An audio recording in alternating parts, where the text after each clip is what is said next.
that we can hear her. I am now up. Sounds good. Stand by. Thank you. We can change the world, change the world, change the world. Yes, we can. We can change the world, we can change the world, change the world. This is the Santita Jackson Show. War and hate to a place of love, it's not too late. Gotta save the children, we can't wait. Let's change the world.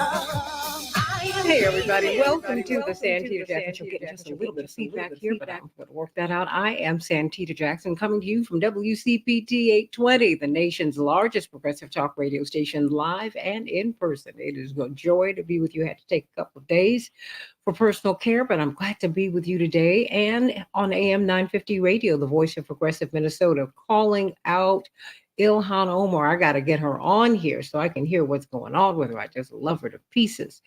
And let's talk today about the Middle East. How will this impact the 2024 election? I want you to call me at 773-763-9278, 773-763 WCPT. Many are saying that this could negatively impact President Biden's chances of re-election. Many people are saying that he's one-sided. So that he's favoring Israelis over Palestinians. What do you think about that when you talk about the other side? Call me at 773-763-9278, 773-763-WCPT, and let's talk about it today. And of course, we'll have Dr. Shanita Knighton talking about infection prevention so you can keep yourself healthy. And I'm Dr. and Reverend Vicki Johnson, Pastor Vicki Johnson, so we can get some good news. So let's get to it today on the Santita Jackson Show. Israel rejected calls for a ceasefire in its war against Hamas. The United Nations chief, Antonio Guterres, called for an end to the fighting yesterday. It came as Israel stepped up airstrikes in Gaza, where the death toll is mounting. Indeed, Israel called for his resignation. He has yet to do that. An Israeli hostage released by Hamas spoke about being held in a spider web of tunnels under Gaza. And in the United States, there are plans to send more support for Israel's Iron Dome system. And U.S. officials detailed evidence that they said clears Israel of blame for a hospital blast in Gaza. But that is not the story that you're hearing internationally. So we will see. House Republicans went through two speaker nominees yesterday. They chose Representative Tom Emmer of Minnesota, their third nominee in 3 weeks. Hours later, he dropped out after being criticized by former President, you guessed it, Donald Trump. Republicans later selected Representative Mike Johnson of Louisiana as their fourth speaker nominee. If the House holds a floor vote, he needs 217 to become speaker. Watch closely. We'll see what's going to happen. Another Trump co-defendant pleaded guilty in Georgia yesterday. Jenna Ellis, a former lawyer for Trump's campaign, she admitted tearfully to making false statements. And now Mark Meadows, his former chief of staff, has gotten a deal of immunity. Wow, it seems like the walls are closing in on former President Trump. What do you think? A potentially disastrous hurricane hit Mexico's west coast. Hurricane Otis grew from a tropical storm yesterday morning to Category 5. It's the fastest strengthening storm on record in the region. Praying for our brothers and sisters down in Mexico. And Meta was sued by 41 states and Washington, D.C. yesterday. They alleged that the tech giant harms children's mental health by building addictive features into Instagram and Facebook. And today we dedicate the show to someone we all know and love, the great Richard Roundtree, best known to us as Shaft. We've seen him in so many things. And I tell you, he made his transition. Breaks my heart. One of my first crushes. He was 81 years of age and was gorgeous until the very end. A very kind, fine gentleman. He was an Ebony Fashion Fair model, and just really part of the culture. And we just thank you, Richard Roundtree, for all that you continue to do on theater, on the stages of theater, and on television, and in movies. What an icon. Oh, wow. Richard Roundtree making his transition at the age of 81. In Chicago, we'll have a high of 66 degrees. It'll be cloudy and rainy today. Minneapolis, St. Paul, 57 degrees, cloudy. Major League Baseball, well, we now know who's going to be in the World Series. The Diamondbacks pulled it out over the Phillies, 4-2. Arizona wins. They will be facing off against Texas versus the Astros. Well, we're going to see. We're going to see. Texas won. So now Diamondbacks, Rangers. Who you got, everybody? Who you got? Who you got? Look, baseball is exciting when you start watching the game. It's fantastic, everybody. The World Series begins on Friday, October 27th, and we are in the mix with the NBA. The Thunder will be playing the Bulls tonight, and the Timberwolves will be facing off against the Raptors, and those are the headlines. On the Santita Jackson Show, we have got, hey, Miss Zenobia, hey, Walter, sending you all so much love today. Everybody like and share the show, like and share the show. Hey, talk to me. Pastor Vicki Johnson, it is a joy to be with you today. Want to know what is the good news and first of all, how can we worship with you on Sunday? Well, you can worship with me each Sunday at 9 a.m. at Lebanon Lutheran, 13100 South Manistee, or you can worship at St. Thomas Lutheran, 80th and Jeffrey Boulevard at 11:30 a.m. Both services are on Facebook. I love it. I need some good news today. I've so heard about Richard Roundtree. Remember when Isaac Hayes brought his Oscar, he left California and showed up at the push meeting. Kate didn't show up. He came to the push meeting to show the community the Oscar. Remember that? That's right. I was there. Of course you were. I was there. In the heavenly choir. The choir. Oh, boy. Those were some great, great, great, great times. Well, you know what? God is good. God is good. He had a great, great career and gave us a lot of joy. Oh, boy. What's the good news today? Did. Yes, he did. Well, good morning, Santita, and good morning to all of your morning stars and friends. There is good news.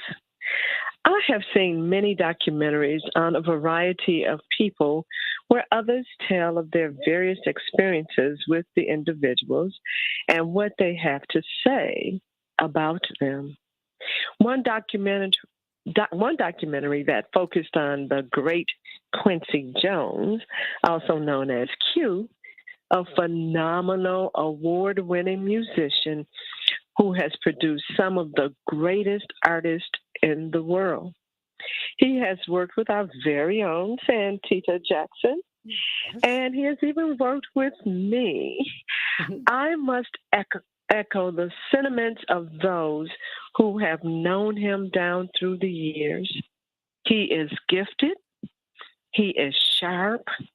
He is quick. He is creative. He is talented, but above all, he is kind.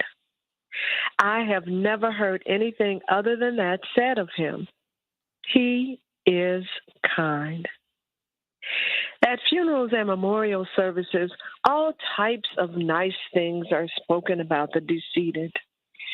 Frequently, history is rewritten to make them sound like saints, when in actuality the opposite is true. But saying these things sometimes make those left behind feel better about those who have gone on. What I want to know today is, what do people have to say about you right now? Are their words kind, honest, and true? And most importantly, what do you have to say about yourself? How you live has an impact on what is said. Ephesians, the 4th chapter, verses 31 and 32 says, "Let all bitterness, wrath, anger, clamor, and slander be put away from you, along with malice. Be kind to one another, tender-hearted, forgiving one another as God in Christ forgave you." How you live impacts not only what others will say about you, but it impacts what they are saying about you right now and also what you say and think about yourself. Be kind to people you know and don't know.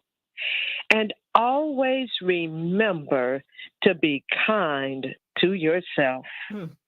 If you will do this, and I believe that you will, then to me, that's good news. Amen to that.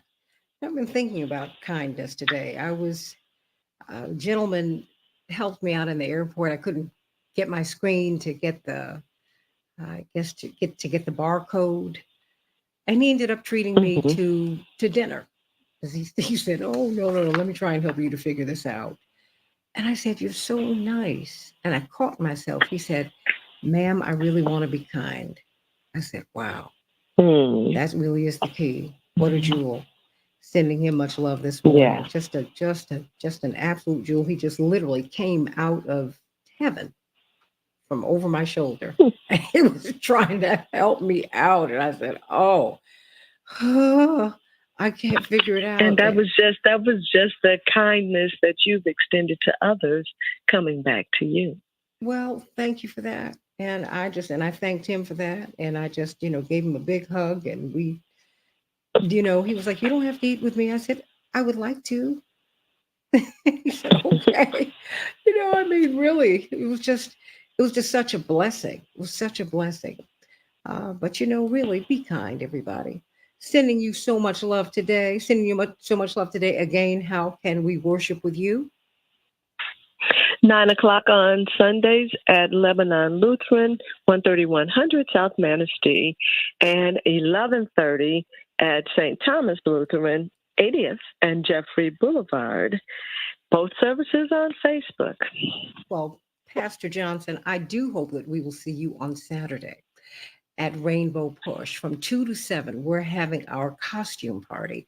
Costumes required. That's right. Donations desired. From 2 to 7. Halloween party, everybody. Come on out. Come on out. I want to see you. Linear Bob, I wish you could be here for this. But I'm telling you, we're going to have a great, great, great, great time. We're going to have uh, some sneaky snacks and going to have to play some games. And that's there. I'm going to be skidding in there because I've got to get back in from Miami. I've got to go there on Friday evening. To pick up an award for Reverend, and speak down there. But I will be back and I hope to see you there. I hope to see you there. I still don't know what costume I'm going to have, but if you can, I want you to run on over. It's going to be a lot of fun. It's going to be a lot of fun, everybody. Sending you so much love. We've got Dr. Shanina Knighton with us today. I have missed you both. Dr. Shanina Knighton, how are you? I'm doing good. How are you? Oh, girl, so much better. Thank you very much for asking. There is so much That's going. Oh, awesome. God is good. Look, I'm here. Talk to me about infection prevention. We're seeing just briefly before you get into anything else what is developing into a health crisis in Gaza.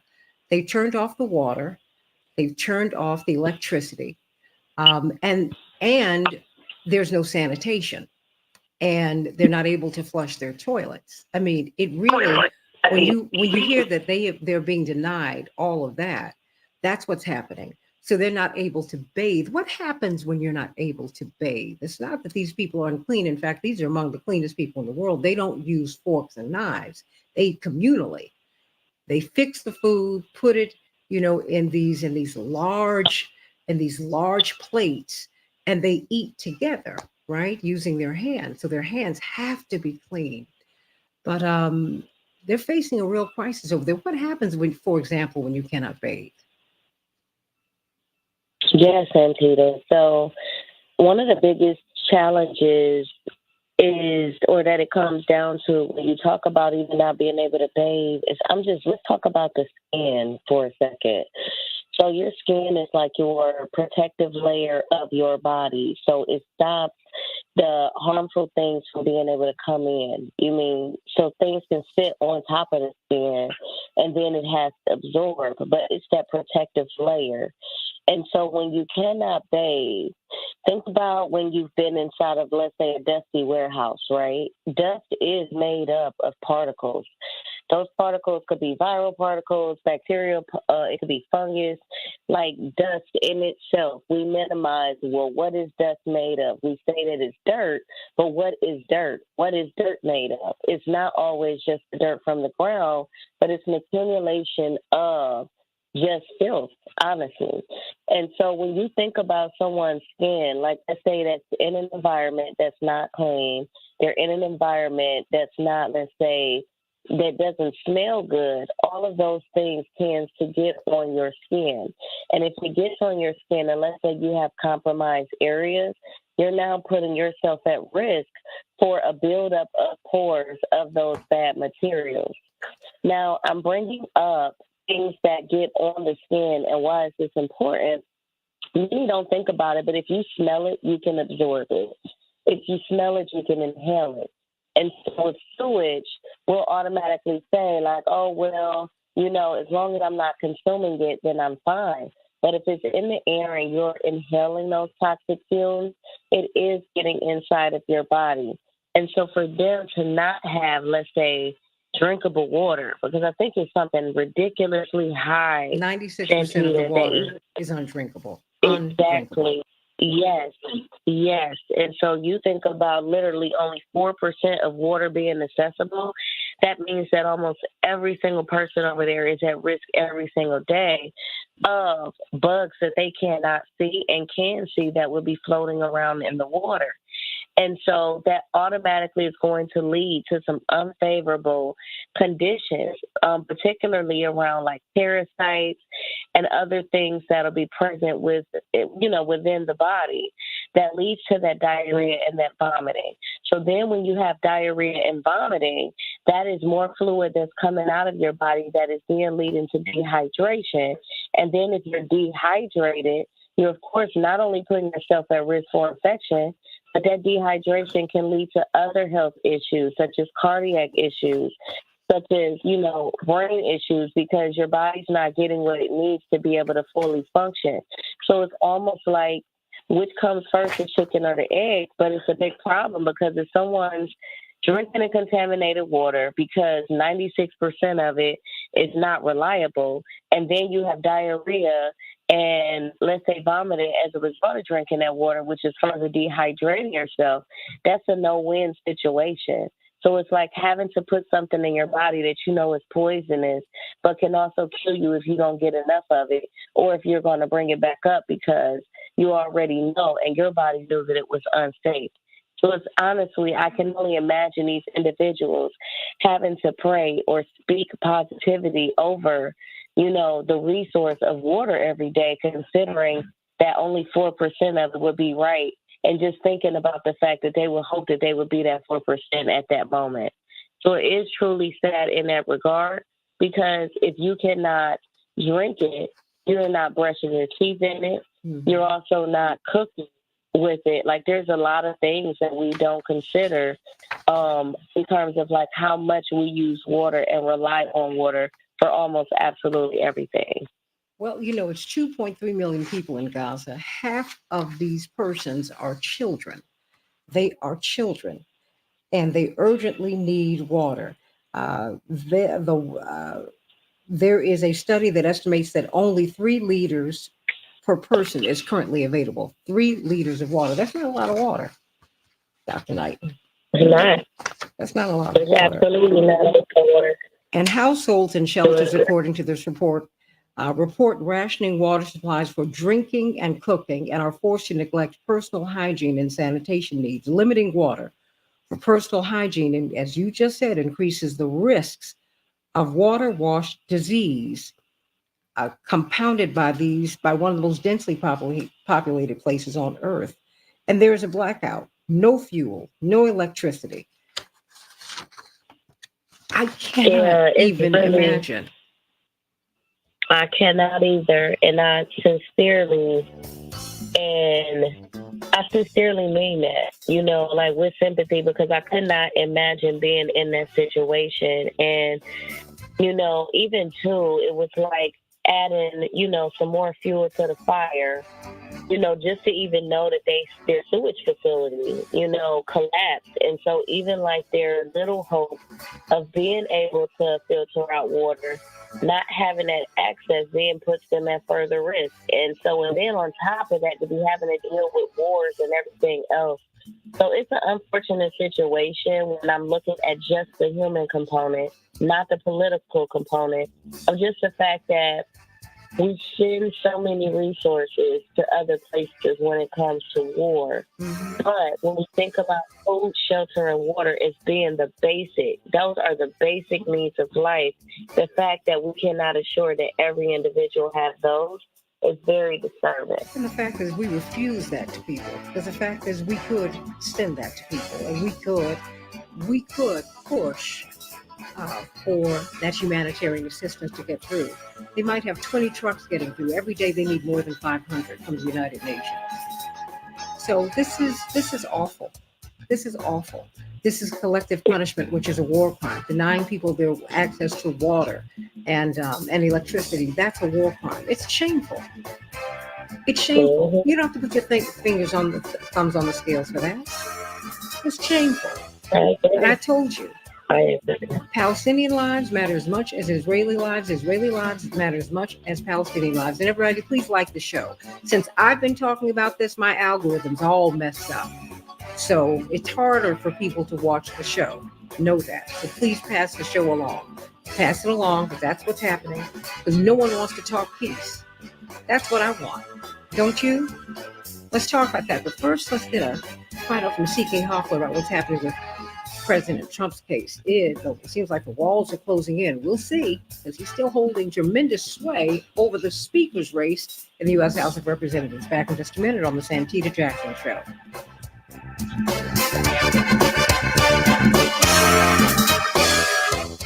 This is a WCPT. Okay, you can Better bring it Minute. down just After a working little several odd bit. jobs in New York City. Thank you so much. Yeah. I just said, let me go on and let my people know what's going on with my algorithm. How about that? You there? Oh, I'm sorry. Like I was going to say, I was actually gossiping with Robert, trying to figure Oh, out. no, honey, do your thing. Do your thing. No, listen about what you were mentioning about just the Speaker of the House and then like the updates from Trump. So we just, yeah. Oh, yeah. Well, all these people flipping, I don't know what that's about. But we'll see. We will see. It's all interesting. Hi, Ms. Jackson. Mm-hmm. And it's okay. We have Attorney Hoffler, Attorney Patillo, and Bryce Green ready to go. There's other Okay, stuff thank that's you. really going on. It's sickening to me, but. Well, you know what? So much now we're beginning to see. And that is the beauty of all of this. CK Hoffler, how you doing? Good morning, Santita. Good morning, Dr. Knight. I'm fine. Oh, wonderful. How's your son doing? He's great. He's great. We had a nice mother-son dinner last night. And after his tutorial, he didn't finish until 9 o'clock, I think. And he's back in the gym at 6 a.m. this morning. That's how they do it. It's his job. And so his schedule is the same as my schedule. Mm-hmm. So I have been in practice for almost 40 years, and have always been, very regimented. His schedule is really identical to mine, or more onerous than mine. Oh, And he has two jobs, and I think a lot of times people don't realize how these children, which they are, what they go through in the athletic program, even though they get a full scholarship, which is great, but a lot of pressure. Oh, yeah. And they got to produce. Right, yeah, especially if you think of life after football, like if you want to get an advanced degree and get an MBA or a lot of things like that, a lot of pressure because you have to be mindful of the fact that you can't, they all have to perform, but you have to take some core courses that are not like he's taking econ, which is a very, very difficult class for him. It may not be for others, but for him. And, a lot of people wouldn't take econ their first semester, if they're playing a competitive sport, because it requires a lot of real work, a lot of, at least for him, because it doesn't come natural, but those are his choices. So, well, I just, I've seen, I saw what Yusuf went through, and Jesse and Johnny, because they all went to school on football scholarships. And that was, and it's a job, and people don't realize that this is a job, and you had better produce. Let me say hello to Bryce Green. Bryce. Good morning, Santita. And hello, Robert Patillo. Good morning. Robert, was that you making that gumbo that you sent me yesterday? It was indeed. My wife asked me at like 7 o'clock at night, can I make gumbo? Oh, she's spoiled. My goodness. CK, Bryce, I'm a girl. I wanted to jump through this phone. This food looked so good. Oh my gosh. I was like, you have got to be kidding. Oh, and I was just waiting for the seafood to get in there. Said, wait till the end so it doesn't overcook. Oh, I know. I was waiting. Oh, I was waiting. Oh my gosh. I said, look at this. Back in 90 seconds. Okay. Oh boy, oh Lord. And you really have to have homemade gumbo. No one can make that for you. No. I mean, I was like, look at this. But you got to help me with that roux. You got to help me with that. All you got to do is put equal parts oil and flour and keep stirring it. That's, my great grandmama used to say that, but somehow or another. And she couldn't read or write, but she could figure that out. She figured that. I mean, she would step back and just add a little salt, add a little this, add a little that, and it all worked out. Oh, I loved it.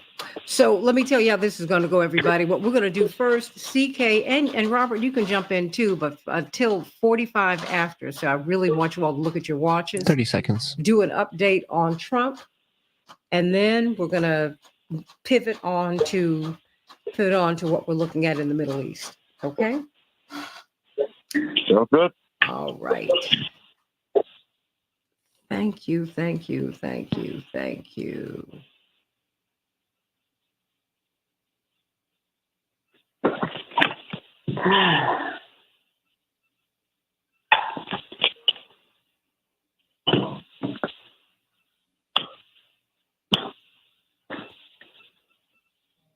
Stand by. We can change the world, change the world, change the world. We can change the world, we can change the world, change the world. This is the Santita Jackson Show. War and hate to a place of love, it's not too late. Gotta save the children, we can't wait. Let's change the world. I am breathing.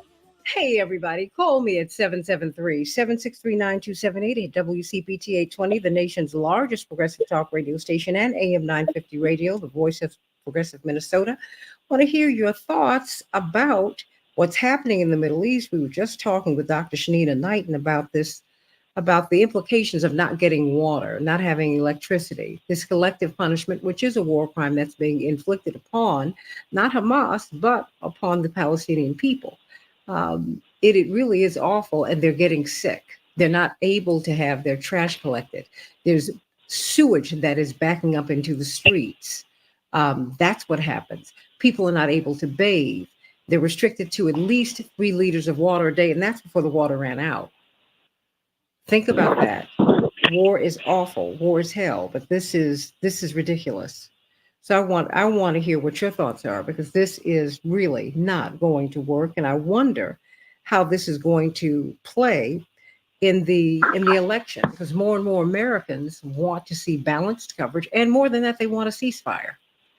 Only 13 members, as of last week, 13 members of the House of Representatives, Congressman Jackson is among those, is among those who called for this, have called for a ceasefire. And when I spoke with Congressman Jackson, he said, "Ooh, I cannot tell you how difficult." He said, "I never thought it could be so difficult to call for peace." I said, "Wow, really?" He said, "Oh boy, just Cori Bush, Rashida Tlaib, Andre Carson, Summer Lee, Delia Ramirez, my sister here in Chicago, Jamal Bowman, Bonnie Watson Coleman, Jesus Chuy Garcia, our brother beloved, Jonathan Jackson, my actual brother beloved, AOC, Alexandria Ocasio Cortez, Ilhan Omar, Ayanna Presley, Nydia Velasquez, who was a Jackson delegate, quite frankly, in 1988. So let's talk about this. But first, let's look at this. Wow, this fast-moving story. Attorney C.K. Hoffman, we're kind of bumping up legal Q&A with C.K. We got a lot of ground to cover. But for the first few minutes here, what happened? Mark Meadows has got a plea deal. Jenna, uh, what is it? Is it Jenna Bush? She No, Ella. tearfully, Jenna Ellis, I guess I'm Bush Ellis, that's a family. She is tearfully said, if I knew then what I know now, I never would have participated with President Trump. It's just all odd that this is all happening at this time. Get us caught up on what's happening in the Trump case. Well, good morning, Santita. Good morning, everyone. As we watch the Middle East implode and watch what is, and I know we're going to talk about it, probably one of the more devastating wars that we've seen in a while. With the ravages of war, there are no winners in war. We also have to keep our eye on what's happening domestically. And because I'm in Georgia, I'm sitting right now in South Carolina at Clemson, but as you know, I live and practice in Georgia. And it is striking all of us how so many of these defendants are taking a plea or pleading guilty and are going to cooperate with the District Attorney, Fani Willis. Now, the reason why I think it's important for us to know that is because, as we know, District Attorney Fani Willis has been criticized from top to bottom. There's been legislation passed by the Georgia legislature to clip the wings of prosecutors having an oversight committee that was directly as response to her bringing this lawsuit. And many people were calling these lawsuits, this litigation frivolous, that she exercised poor judgment. I was not one of those people, but many people took that position.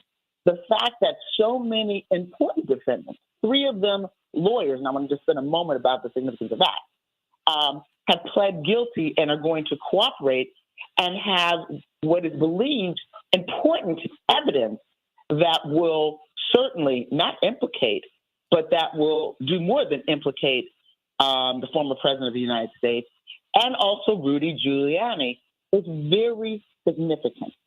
A trial was supposed to start last week of 2 of the defendants. There's a speedy trial, and District Attorney Fani Willis took the position. I'm ready. Let's go. Let's begin. And people thought she was calling their bluff. She was ready. She was ready to go. And those two defendants both took a plea in the final hours. Of course, they were negotiating this behind the scenes beforehand. What is the significance of that? Well, what's significant is there's something that we believe as lawyers, as officers of the court, that is sacrosanct, meaning you just, oh my goodness, it's at the pillar, it's at the cornerstone of what it is to be a lawyer, and that's the attorney-client privilege. When clients come to you and they share information with you, whether it's in a criminal case or a civil case, that is privileged information. But a lawyer cannot participate in a crime, period, end of discussion. You can talk to your clients, but you yourself as a lawyer cannot participate in a crime. And that is the allegation, that these lawyers participated in a crime. Voter fraud and corruption, all of these things knowingly. They knew that there was no, this is what they have pledged to. They knew that this was false. They knew that President Biden had won the elections, but they knowingly participated in the scheme to overturn the election utilizing Georgia. So that's really important. I can tell you for lawyers, practitioners, particularly those who do criminal defense work, they shouldn't be stepping over the line anyway. They know because the ethics rules are very clear that as a lawyer you cannot, of course, participate in criminal activity with your clients. I mean, this is not something you really have to go to law school to know, but it's just part of the ethical fabric of what it is to be a lawyer. And so, but it's causing many who may have, who may push up to the line to re-examine because they could be in a very, very similar situation. The scrutiny is very high on lawyers. But forget about the lawyers. I mean, forget about the lawyers. These lawyers, I say, they knew what they were doing. They knew what they were getting into. They just got caught. And people probably just didn't believe there would ever be this kind of case with 19 defendants involving a former president of the United States. So the significance of this is some of the defendants are dropping off like flies, cooperating with District Attorney Fani Willis, giving her the momentum that she probably needed as she's leading up to and going through the steps, crossing every T and dotting every I. And I said from the beginning, she had over 2 years to put this case together, something that fell in her lap right after she was elected. So, Santita, I just thought we need to think about this, think about the ramifications. There are other Trump, developments in Trump's cases, like you said, Mark Meadows. I mean, that's huge because we know that Mark Meadows knows everything is this. Former chief of staff, in the White House. So I think that all of these things are not positive developments for the former president in terms of his litigation. But I don't know that it's going to move the needle with his base because it wouldn't matter what he did for his base and those who believe that he should be the next president of the United States. It's not moving that needle, but we'll see what needle it moves. I mean, because the fact is he could still be elected and be convicted.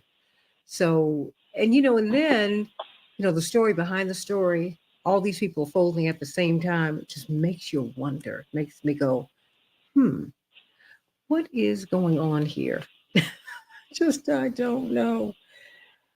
Well, they don't want to go to jail. They don't want to go to jail, Santita, with the evidence.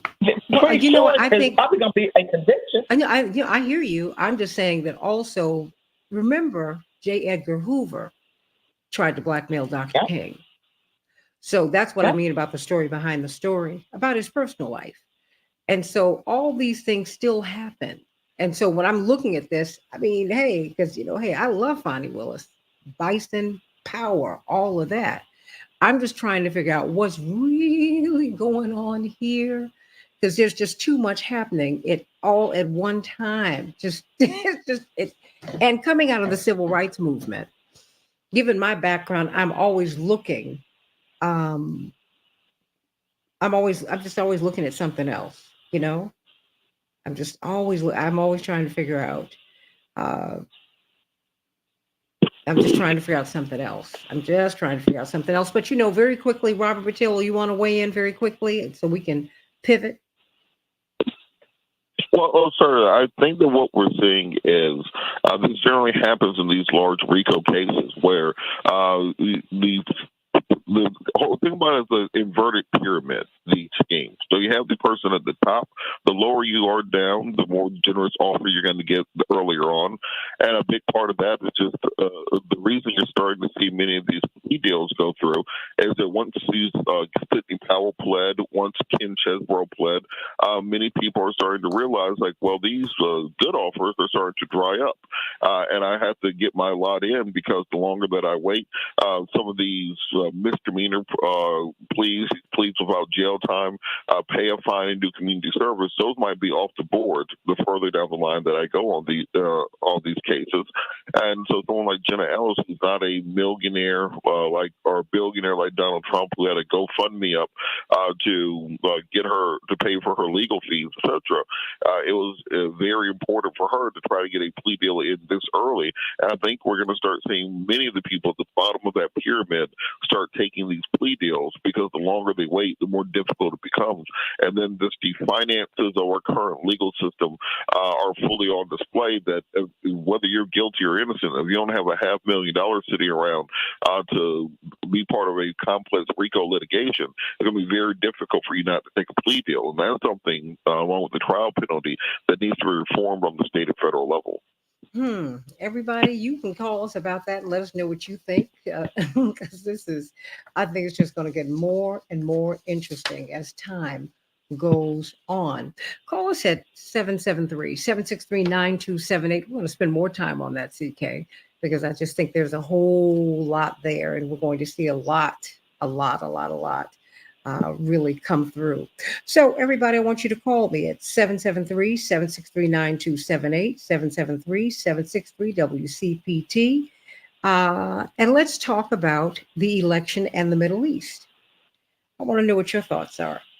Call me at 773-763-9278. There is a story here on from NBC that says, the headline, "I will never vote for Biden." And I'm hearing from many people in the Arab American community, and I've got friends everywhere. I've got friends in Gaza and Tel Aviv.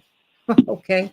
So that's why I want the shooting to stop, because every time I see an international call come through, Bryce and CK and Robert, my heart stops, because I don't know what kind of message I'm going to get, to be honest with you. And it's too much. As a friend of mine said, bullets don't have names on them. They just they land where they land. But this headline is very interesting. "I will never vote for Biden. Some Muslim Americans in a key swing state feel betrayed by the president." And they're speaking of Muslims specifically in Michigan. Michigan has the greatest concentration of Arab Americans of any state in the United States. I will never forget the great Casey Kasem, the great DJ. He rented his own bus in 83 and 84 without our knowledge. And he was Arab American. And he was a big supporter of Reverends. And without our knowledge, he was going around rallying the Arab American community. That's why you want me to write this book, Robert Patillo, because I have all these stories like this. Because we were like, Casey Kasem was doing what? They were like in between his America's Top 40 show. He was jumping on a bus and going around and registering Arab Americans to vote. And not just in Michigan, but specifically Michigan, because there was a key state and there were so many there. But this story reads, as President Joe Biden declared unwavering support for Israel in the days after Hamas's terror attack in Israel, Ahmad Ramadan, a former Biden advisor, now leading coalition efforts for the Michigan Democratic Party, called the state party chair to raise the alarm about what he was hearing. Michigan has one of the largest Muslim and Arab American populations in the country, and they say their support for Biden was instrumental in putting him over the top in this critical swing state in 2020. But now he and other Democratic leaders in the state were hearing nothing but frustration with Biden and threats to not vote for him again. Whew. So what do you think? They are holding roundtable discussions because you need every vote, but it's also an issue in Pennsylvania, where you have a concentration of Arab Americans. You've got concentrations of different ethnicities in different places, and that's why you kind of have to vote. You kind of have to campaign everywhere, or you see people campaigning strategically because of that. So I want to know what your thoughts are. Do you think that Biden has been too weighted toward the Israelis? Do you think that he has not given enough attention to the Arab Americans? What do you think? Do you think that his handling of this crisis, which many Americans feel that he's not doing too well, do you think that his handling of this crisis is going to cost him the 2024 election? We thought it was going to be the economy. But let me start with you, Robert Patillo, your thoughts. Well, I think what we're saying is Biden do what we generally see Democratic presidents do going into their second term, which is start tacking towards the right. Think about Clinton in the 93 crime bill, the welfare to work bill. Think about Obama, spending, the sequestration, etc., that they generally start tacking towards the right when it's time for re-election. Now, Republicans don't do this. Republicans never get more liberal or more progressive going into their second term. But there's a democratic political common knowledge that you have to be more conservative going into your second term than you were when you initially got elected. And I do think that that's a mistake. The difference between American politics now and what it was for Clinton or what it was for Obama is that you have an entrenched right wing in this country that can't even agree with itself. So this idea that there's this broad base of swing votes in the Midwest where, all these traditional Rust Belt Democratic voters from the 1980s are going to come back to the party is just not reality. The growth of the party exists in the Sun Belt, it exists in the South, it exists with young people, it exists with minority groups around the country. And the more that you start seeing things such as all of a sudden we're going to fund building the wall because conservatives are mad about that. We have rock rip support for Israel. We sound like Reagan in the 1980s. You're starting to see more and more of these efforts to reach out to these quote unquote centrist voters who are really Tea Party voters who are never going to come over. Most of these people don't even believe you won the first election. They haven't voted Democrat since Barack Obama in 2008.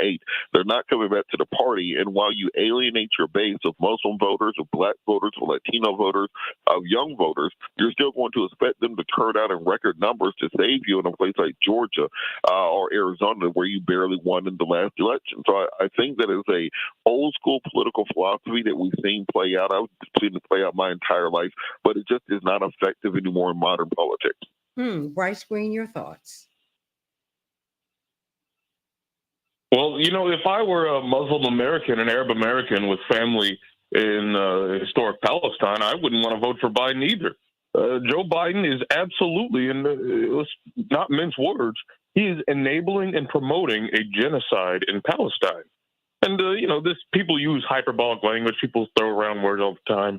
But, I mean, if you look at what the Israelis have said that they want to do to Gaza, and if you look at what they've already done, on day one, they said, we are not discriminating between Hamas and civilians. All of the nation is a target. And on day two, they said, we're going to make sure that no food, water, fuel, or medicine gets into this besieged enclave. It doesn't take a genius to figure out what they want to do to the place. And it doesn't take a genius to, turn on your TV and look at the bombs falling indiscriminately. Amnesty International reported that there's, quote, damning evidence of war crimes as entire families are wiped out. It's very clear what Joe Biden is supporting there. And if I was an Arab American, if I had family over there who was getting blown up, and you see Joe Biden coming on TV saying Israel has the right to defend itself, I wouldn't want to vote for him either. It's a simple equation. Do you want to support a president who's genociding an entire nation or who's helping to genocide? I mean, it's American bombs that are falling. It's American diplomatic support. And the thing is that everyone in the world understands this except the American people. Because, as I keep saying, Americans are some of the most propagandized people in the world. They have no idea what their government is doing. But, I mean, it's pure and simple why Biden is losing this much support from the Muslim community. And it seems to transcend electoral concerns. As I'm sure everyone here knows, that support for Israel is a bipartisan affair. If it wasn't going to be Biden, it's going to be Trump. And Trump also supports Israel as they do unspeakable crimes. So you can really see how broken our electoral system is. And, some of the liberal-minded commentators, they've heard these calls about people threatening not to vote for Joe Biden as a result of his support for genocide. Well, and they like to go and smugly say, well, how dare you do that? If it's not going to be Biden, it's going to be Trump. And you don't want Trump, definitely. But when you're talking about wiping out an entire nation of people, and there's no difference between the two presidential candidates, you can understand why people are very upset and aren't willing to play this sick game. C.K. Hoffer, what do you hear? Do you see? I got a couple of minutes before we go to break. Right. I mean, there's not going to be a single solitary winner in this war. No, no one's going to win. We're already losing. So that's the premise. But the one thing Biden is doing with every single president has CK? been in the time. And I'm not defending what he's doing. I'm saying he's done what every single president of the United States has done from really the beginning of the Middle East crisis. So I am not defending what Joe Biden's doing. I'm just stating a reality that we all know. There was never an expectation from anyone, I believe, that Joe Biden would do anything different than what he's doing, because there's bipartisan support for this. So I don't want us to just put it all on Biden. He's doing what has been the history in this country, number one, and there's bipartisan support for it, number two. The question of people not supporting President Biden because of this, that is what they fully anticipated. And it's going to boil down to, just like was just said, well, you want Trump or you want Biden? That's what, and both of them would be doing the same thing. Those are going to be the choices for the American people. That's where we are. Well, we're going to see. I want to know what your thoughts are, because you know what worked before, what was excusable before. It seems that in 2024, it's not going to work. So we'll have to see what your thoughts are. Call us at 773-763-9278, 773-763-WCPT. Should he call for a ceasefire? Most Americans, 2/3 of Americans want a ceasefire. 2/3. And yet only 13 members of Congress have called for it. Out of 435? What's going on? Back with more of the Santita Jackson Show in just a minute. Hope to see you on Saturday from 2 to 7 p.m. at the Halloween party at 930 East 50th Street at the Rainbow Push headquarters. Costumes required. Donations desired. It's got some sticky snacks and big fun. I can't wait to see you. Back in just a minute.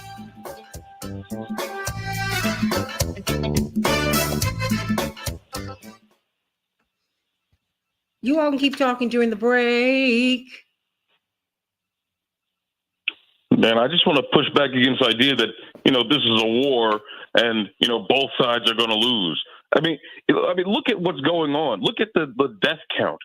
Over the last 2 weeks, how many Israelis have died? About a dozen.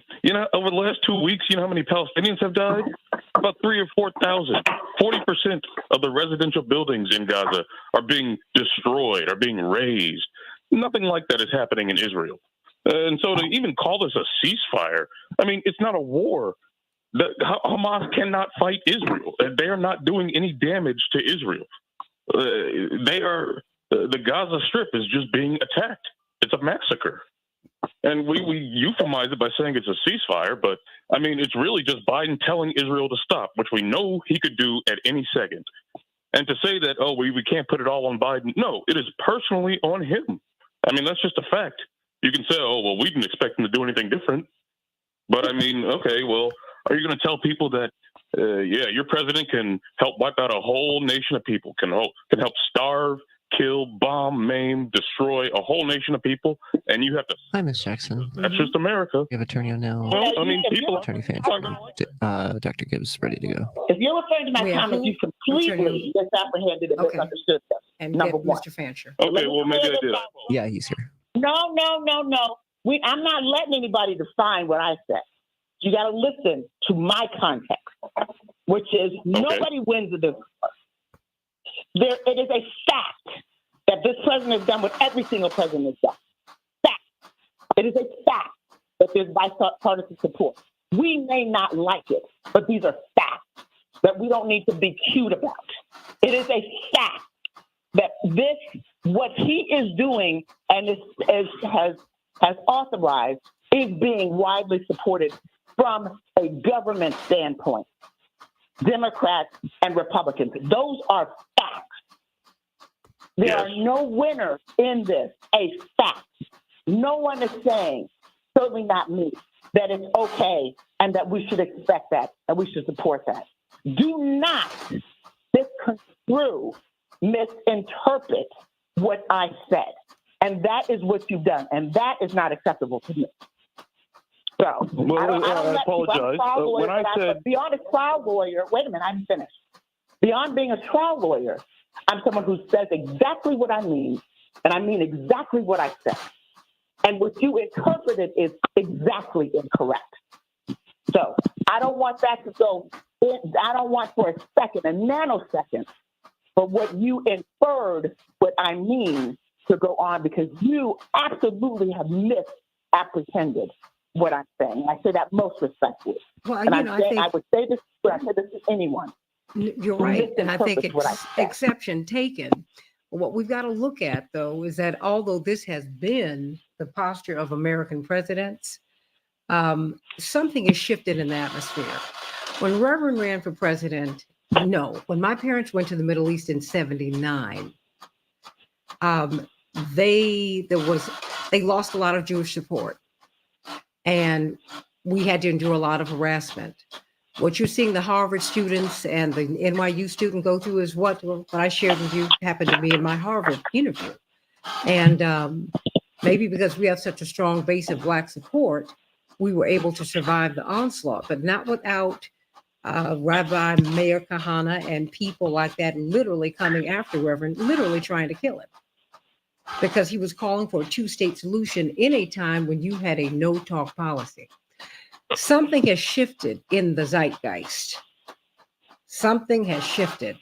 Now, number one, you can mention Palestinian. You could not do that 40 years ago, 30 years ago, 20 years ago, even 10. Remember, Anwar Sadat lost his life just trying to look for a peace. Just see, he got killed over that. And it was Hamas that did it. So, and Hamas has always been a creature of Israel. So it's been a mess. But something that's happening now, CK, and Bryce, and Robert, and Dr. Gibbs, and Attorney Fancher, and Attorney O'Neill, something has shifted. So what was acceptable before, what Biden is doing now, who has declared himself a Zionist, it's not acceptable now. Because now we're only 4.5% of the world. The American dollar is losing its power. And now you have the whole Arab world united in a way that we have not seen maybe since 1947 and 1948. So there is that. And you've got Africa standing with them, South Africa in particular. I mean, so much is going on.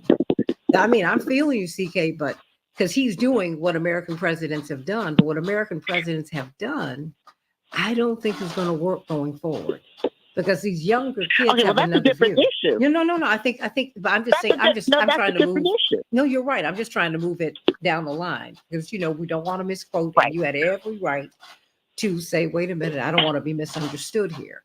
And I know that is not something. Right. And what I'm saying is, the world dynamics are different. People are aligning differently. Your dad played a critical role in bringing awareness. 1 minute. No one would do. But U.S. policy has not changed. That's my point. And I agree with you, changed. but it's going to have iota. to change. Now, I hear you, but I'm saying is, it's going to have I think to change. we would like it to change. It ain't going to change. I agree with CK. I agree with that. I don't think it's going to change. But CK, let's have this conversation on the air, y'all, because I think this is a great conversation to have. Okay? Seriously. I think that we should. I would just like to respond very quickly. I got about 30 in this seconds. space. Yeah, come on. CK, when I said what I said, I wasn't saying that you support this.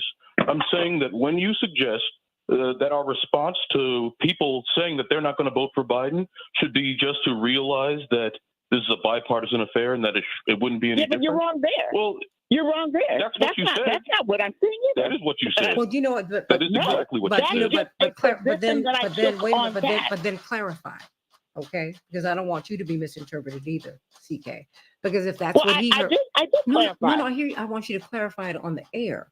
Because if that is what, because everybody's coming at this from a whole lot of different places. Do we have Mr. Fancher on yet? I'm on. Yes, we Okay, do. stand by. Stand by, everybody. Change the world. Move your jet. We can change the world. We As can Chugga change was. the world. Change the world. This is the Santita Jackson Show. War and hate to a place of love. It's not too late. Gotta save the children. We can't wait.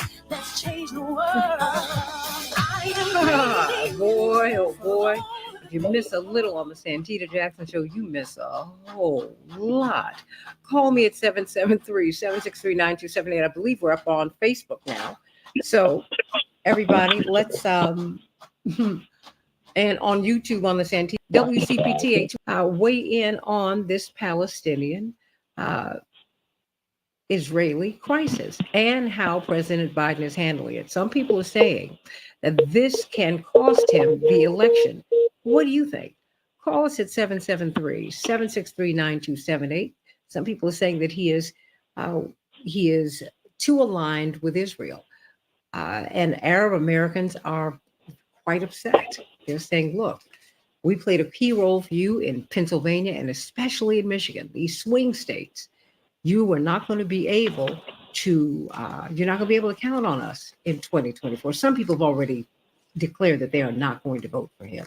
And so we just had a back and forth with, we engage here on the Santita Jackson Show. And that's one of the things I love about it. And we get heated and we hug it out at the end. And Bryce Green and C.K. Hoffler have been going back and forth in a healthful way. And we're going to get them to bring that onto this platform because many of you who are on YouTube heard it and want there to be no misunderstanding. And, I want to know what your thoughts are. So call us at 773. Could this cost him the election? Some people are saying, yeah, it could. So I want to know what your thoughts are. You tell me. Some people are saying, I will never vote. Many Arab Americans are saying, I will never vote for him again. There are people who are having their whole families wiped out. In fact, we've lost some some prominent Arab Americans who've been visiting their families in Gaza, probably trying to save their lives. We had a prominent surgeon who was wiped out with his entire family. Families are being wiped out, ended, DNA line cut off, boom. So let's talk about this on the Santita Jackson Show. Let's get to some of these headlines so we can get to this. Israel rejected calls for a ceasefire, everybody, according to this Washington Post headline in its war against Hamas. The United Nations Chief Antonio Guterres called for an end to the fighting yesterday. It came as Israel stepped up its airstrikes in Gaza, where the death toll is mounting in the thousands, everybody. An Israeli hostage released by Hamas, the Palestinian group that led the attack on October 7th, spoke yesterday about being held in a spider web of tunnels under Gaza. House Republicans went through two Speaker nominees yesterday. They chose Representative Tom Emmer. Before I could turn my head, he jumped out the race because of a Truth Social post posted by former President Trump. He said, you never took MAGA seriously. You don't really understand how wide and deep we are. He dropped out the race. Ouch. Then Republicans later selected Representative Mike Johnson of Louisiana as their fourth Speaker nominee. We will see if he will be able to have all of the votes today to get through and become the new Speaker of the House. Another Trump co-defendant pleaded guilty in Georgia yesterday. We were just talking about this. Jenna Ellis, former lawyer for Trump's campaign. She tearfully admitted to making false statements. Mark Meadows, his former chief of staff, has accepted a plea deal. We will be following this case closely. A potentially disastrous Hurricane Otis, hit Michigan's west coast yesterday. It's a Category 5. It is the strongest storm on record in the region, everybody. And we dedicate the show today to Shaft, CK, and attorney Terry O'Neill. This is for the ladies because we all had crushes on him. Yes. Richard Roundtree made his transition yesterday. I can't believe it. 81 years of age, and he looked fantastic until the end. Of course, the iconic John Shaft, who, of course, we saw him on television and on stage for the past 50 years. And he was an Ebony Fashion Fair model, everybody.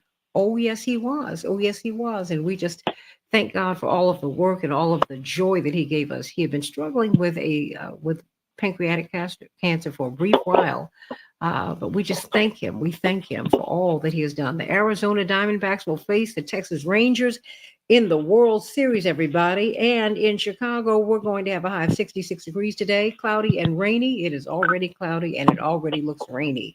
Minneapolis, St. Paul, 57 degrees, cloudy. And in the NBA, the Thunder will be facing the Bulls. I can hear something in the background, everybody.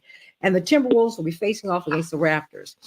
Briefly, because we have attorney Mark Fancher, we have Dr. David Gibbs, and attorney Terry O'Neill, who have joined us. What did you say, CK? Just very, very briefly, in less than a minute, and then uh, I wanted, Well, Bryce, what did you hear, Attorney C? What did you say, CK Hoffler? What did you hear, Okay. Bryce Green? And then let's clear this up. CK, 1 minute. Okay. What I said was very clear. There are no winners in war, none, and there are not going to be any winners in this war, without a question. President Biden is doing what every single president of the United States has done in my lifetime as it relates to our policy in the Middle East. There's no difference. There's no change. The dynamics globally have changed, but there's no change in U.S. policy. There are no winners here. There's not going to be people are going to continue to get massacred and killed because that is what war does.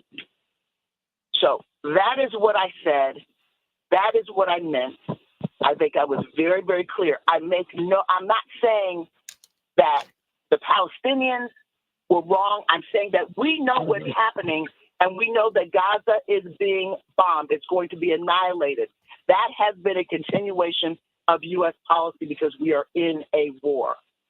And President Biden is doing what every single other president in my lifetime has done in terms of our policy in the Middle East. And when you made that point, in the context of this discussion, what did you mean? Because we're asking if this is going to cost him, say, crucial Arab votes that he needs in Michigan. They're growing constituency. Of course it's going to cost him. Could it cost him the it's election? Going to cost him. Could it cost him Michigan? I don't think it'll cost him the election. It will cost him those critical votes. But the reason why I don't think it will cost him the election is because people will do whatever, hold their nose, because they don't want to have Donald Trump in power. That is why I don't think it will cost. I think it will all in the wash. He's going to lose a major group of people who support him. And that's awful. That's not good. But he's going to gain others because they do not want Donald Trump in office. And that is the alternative. Bryce so Green. I think ultimately it is not going to cost them the election. Bryce Green? I don't disagree with the conclusion you've made in your political analysis. What I objected to was this idea that there is no one wins in war. And the idea that this is war, and the idea that, there's just going to continue to be massacres because that's what war is. This isn't a war. I mean, you're watching a country destroy another country. You're watching the United States support this. You're watching thousands of people die on one side and almost no one die on another side. You're watching entire neighborhoods getting destroyed. 40% of the residential buildings in Gaza are already destroyed. And I think that to classify this as a war in which no one wins, I think that equates both sides in a way that is factually incorrect. And that was the core of my objection. The secondary objection I had to, what you explained, I think, was that in response to hearing about a genocide in Gaza, it struck me that your response included that, this was, no one could have expected any different from a president. This is a bipartisan affair, which is true. This is objectively true. However, there's never been an ethnic cleansing of this scale in my lifetime and anyone's lifetime who wasn't born before 1948. Well, this is actually bigger than the Nakba. This is bigger than the ethnic cleansing that created Israel. Like, there's nothing like this that the U.S. has supported, and it's just a tragedy. But I didn't mean to get into a heated debate here or anything. I feel strongly about this because I was talking to a friend the other day, and he was telling me, he got off the phone and he said, well, my mom just told me that 14 of our cousins just died. I mean, that's just going on daily. You look over the last 24 hours, 700 people have been wiped off the map. I mean, this isn't a war. And even when we talk about calling for a ceasefire, we're saying, well, both sides to put down their arms. That's not what's going on here. There's one side that is a highly sophisticated military operation, and there's one side with handmade and homemade rockets. I mean, it's not a war. Well, you're up in Michigan, Mark Fancher. Well, hold on 1 second, CK, because Mark is in Michigan, and this is a battleground state that many people are saying that Biden could lose. I mean, and when you get to Michigan, you see it. It's just like when you go to Oklahoma, CK and Bryce and Robert and Dr. Gibbs and Attorney O'Neill. You see, when you get to that part of the country, you see how active and how important, if you will, the indigenous vote in the indigenous communities are, because they're very, very active. But you see that when you get to Michigan, the greatest concentration of Arab Americans and Muslims of any place in the United States. Thus, who got a John Conyers seat, a Palestinian American. I mean, it's not an anomaly. I mean, she's very progressive. She's as progressive as John Conyers was. So you talk to us, Attorney Mark Fancher. What do you see? Will this cost him the election? And I mean, and what? I mean, just give us an assessment of what you're seeing. Well, I think I agree. I think that the level of emotion around this is unprecedented. It is intense, and whether it costs Biden the election or not, I think is really not a significant question in the grand scheme of things. I agree with Attorney Hoffler that every president has had the same policy, and I also believe that they will continue to have the same policy, regardless of what happens in the broader among the broader masses of people. And the reason I say that is that whoever a president is, their agenda has been set for them by people other than themselves. The multinational corporations, the capitalists generally, determine what a president will or will not do. And so when people go to the polls and they elect a president thinking that this person is going to bring into that office their own personal agenda, they're sadly mistaken. They will not. They will do what they're told to do.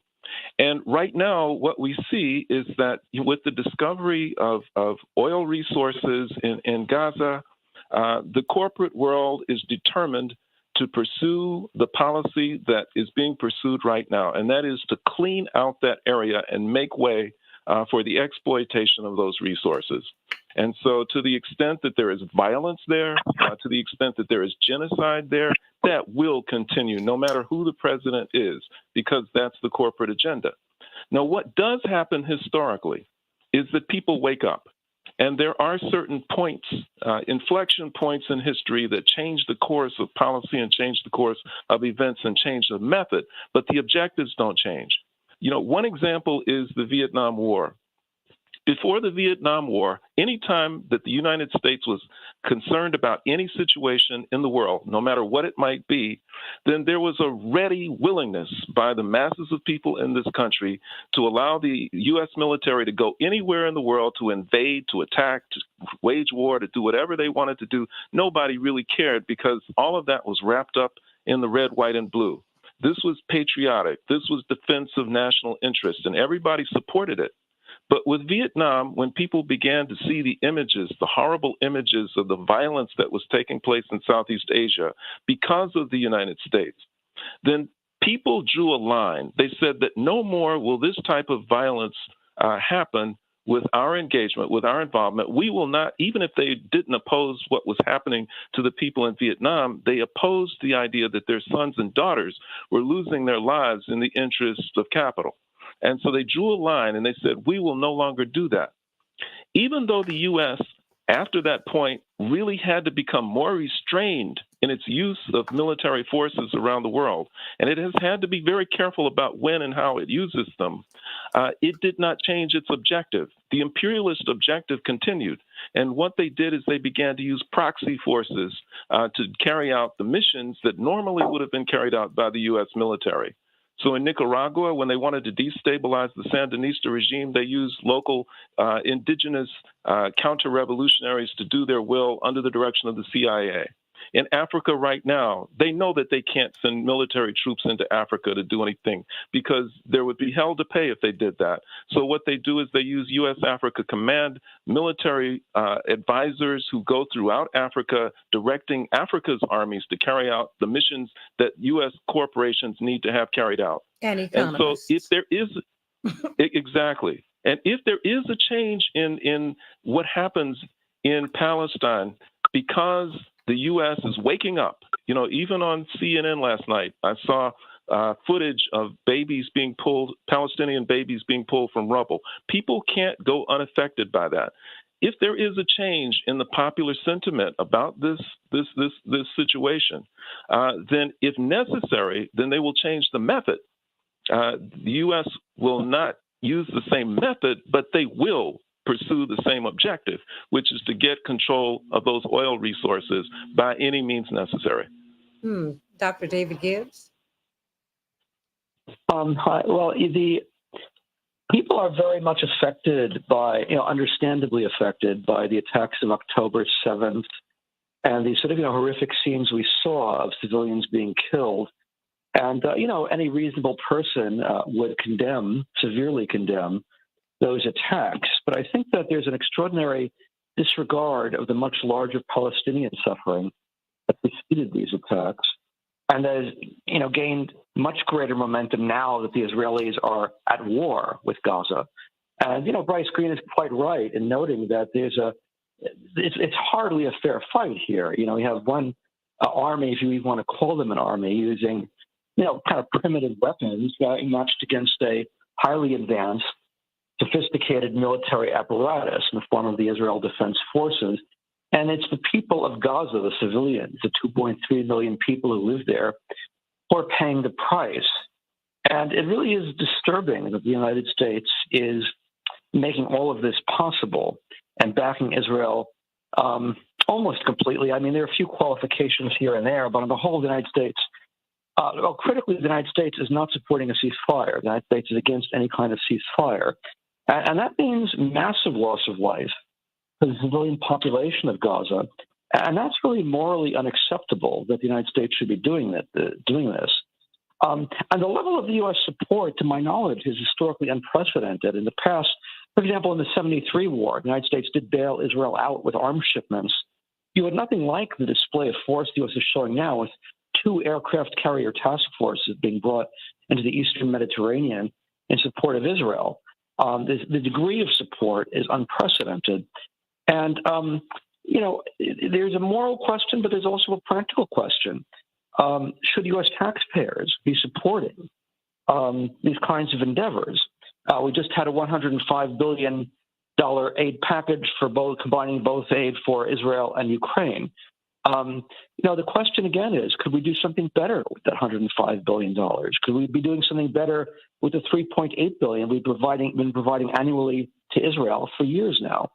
And, there's a question of whether or not this is an effective use of resources, especially given the fact that it's causing endless suffering in places like Gaza and the West Bank. Attorney Terry O'Neill, I got a couple of minutes before we go. Do you think this is going to cost him Arab American support? I mean, we've worked together on these campaigns for decades now. And you've seen there was a time when Arab Americans, their money was not even accepted in presidential campaigns. You remember that. And so we've come a long way. Yeah. Reverend's campaign really was a breakthrough on that. But there's, and so now they're becoming a political force. And particularly in the swing states, because you win with these races, you win a presidential race state by state, almost like block by block, because you have to win the Electoral College. Could this cost him? Honestly, I think it's too early to know whether this is going to cost him. Look, there's in Israel, my understanding, there's a lot of Israelis who are disgusted with Netanyahu. So that's one piece that's very important. There's a lot of Jews in America, lots of them, who are disgusted with Netanyahu. And that's new. That's been building over the past 20 years. Netanyahu is under criminal indictment. He has used politics. The war. He has used the Israel-Palestine conflict to try to sort of weasel out of his criminal problems that he's having. And in fact, the entire country was absolutely, divided over him until Hamas struck, and it was an atrocious massacre that Hamas engineered. Until they did that, the people of Israel were in the streets practically every day, at least every week, to protest Netanyahu's attempt to shut down the courts so that he could protect himself against these criminal charges against him. So inside Israel is a political dynamic that is brand new, really. It's been building for 20 years, but it was brand new. And then comes Israel's getting closer and closer to creating an agreement with Saudi Arabia. And Hamas needs to disrupt that. So Hamas comes in and perpetrates this absolutely horrific terrorist massacre. And I don't think anybody should diminish the horror of what Hamas did. But you don't have to diminish the horror of what Hamas did to understand the horror of Israel's ultra-conservative leaders' response to the horror of Hamas. Oh, wait a minute. Hold on. What they do to the Palestinians every single day. There is human waste in the streets right now. People are limited to 3 liters of water a day. Waterborne diseases are now becoming an epidemic there. Yeah. No one's talking about that. No, that's what I'm saying. Yeah, exactly. No, wait a minute. There are some Israelis who are talking about that, but they are getting blocked. Because I think you're right, Terry O'Neill. We need to be very, very clear. Every Israeli is not Netanyahu. No. Right. By a long shot anymore. Yeah. Well, and we're going to continue this discussion on the other side.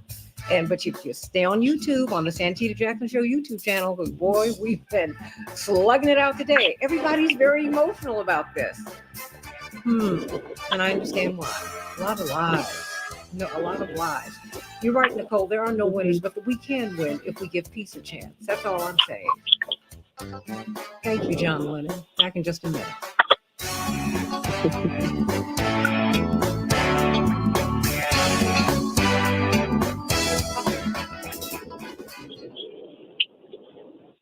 Okay. CK, I know you were trying to jump in, but I can hear something in the background. Yeah, Okay.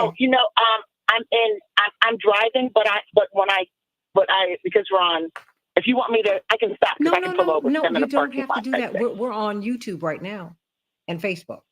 Right. That's why when I was talking before, I was in a stationary place. Okay. What I wanted to say was this. That's why I do believe it's a war.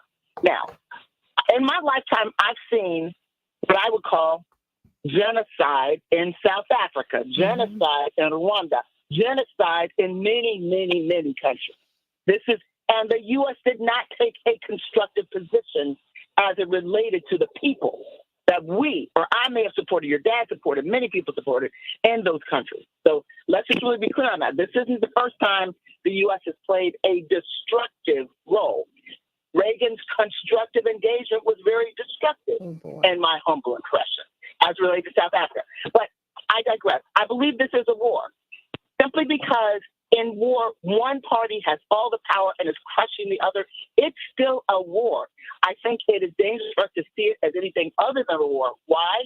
Because there are war crimes being committed. It does not matter whether this one subscribes to it or that one subscribes to it. We have to recognize what is happening.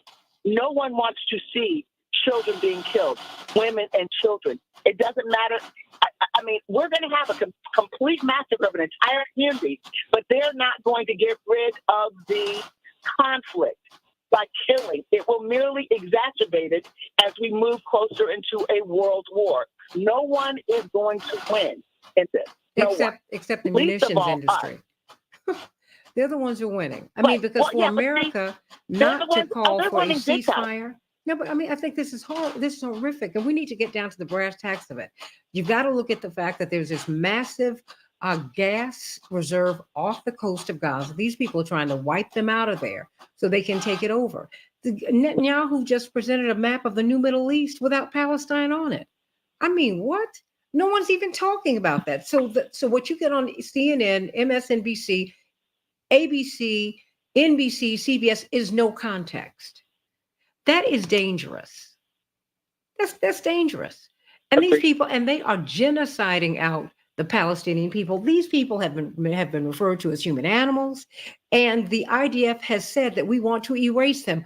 Who the hell talks like that? And I say that as someone who's a descendant of slaves, as a granddaughter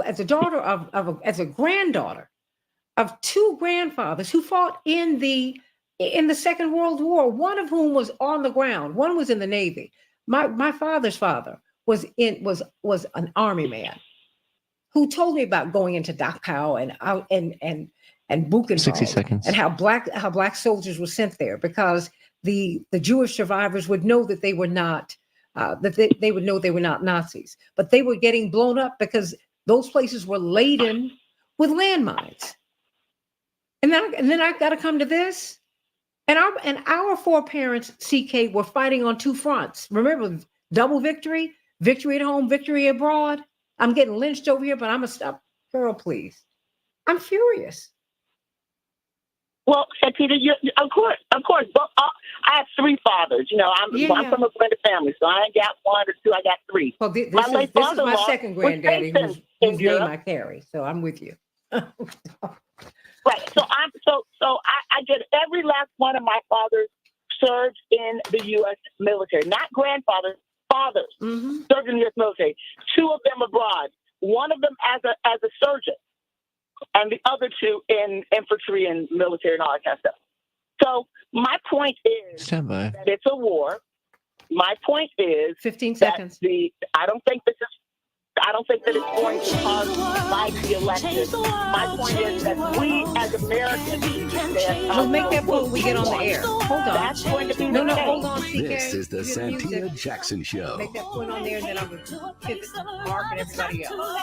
Gotta save the children. We can't wait. Let's change the world. Hey, everybody. Welcome back to the Santita Jackson Show. I do hope in the midst of all of this, we can have a good time on Saturday at Rainbow Push at 930 50th Street, Angela and Robert and Mildred and Barbara Bacon. You need to come in, girl, from Oak Park and come to the costume party at Rainbow Push. It's going to be fun. It's going to be fun from 2 to 7. Costumes desired, donations. No, costumes required.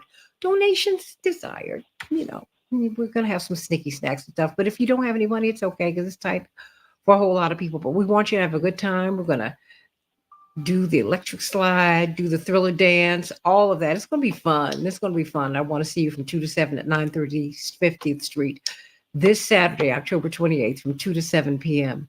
But, you know, everybody's really, really wound up about this. We've got Dr. David Gibbs, brilliant historian from the University of Arizona. We still have Bryce Green, fairness and accuracy in reporting.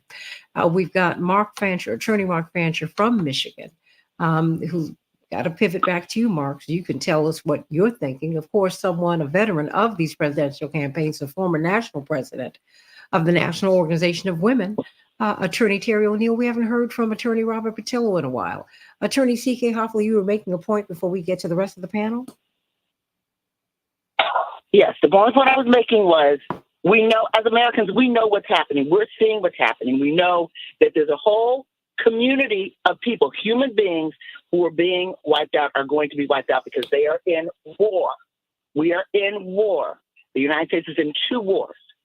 This may not cost President Biden, this alone, his presidential election. But as American people, we have the power to vote and the power to express how we feel about this conflict like other conflicts. We are in two wars and inching, in my impression, towards a world war.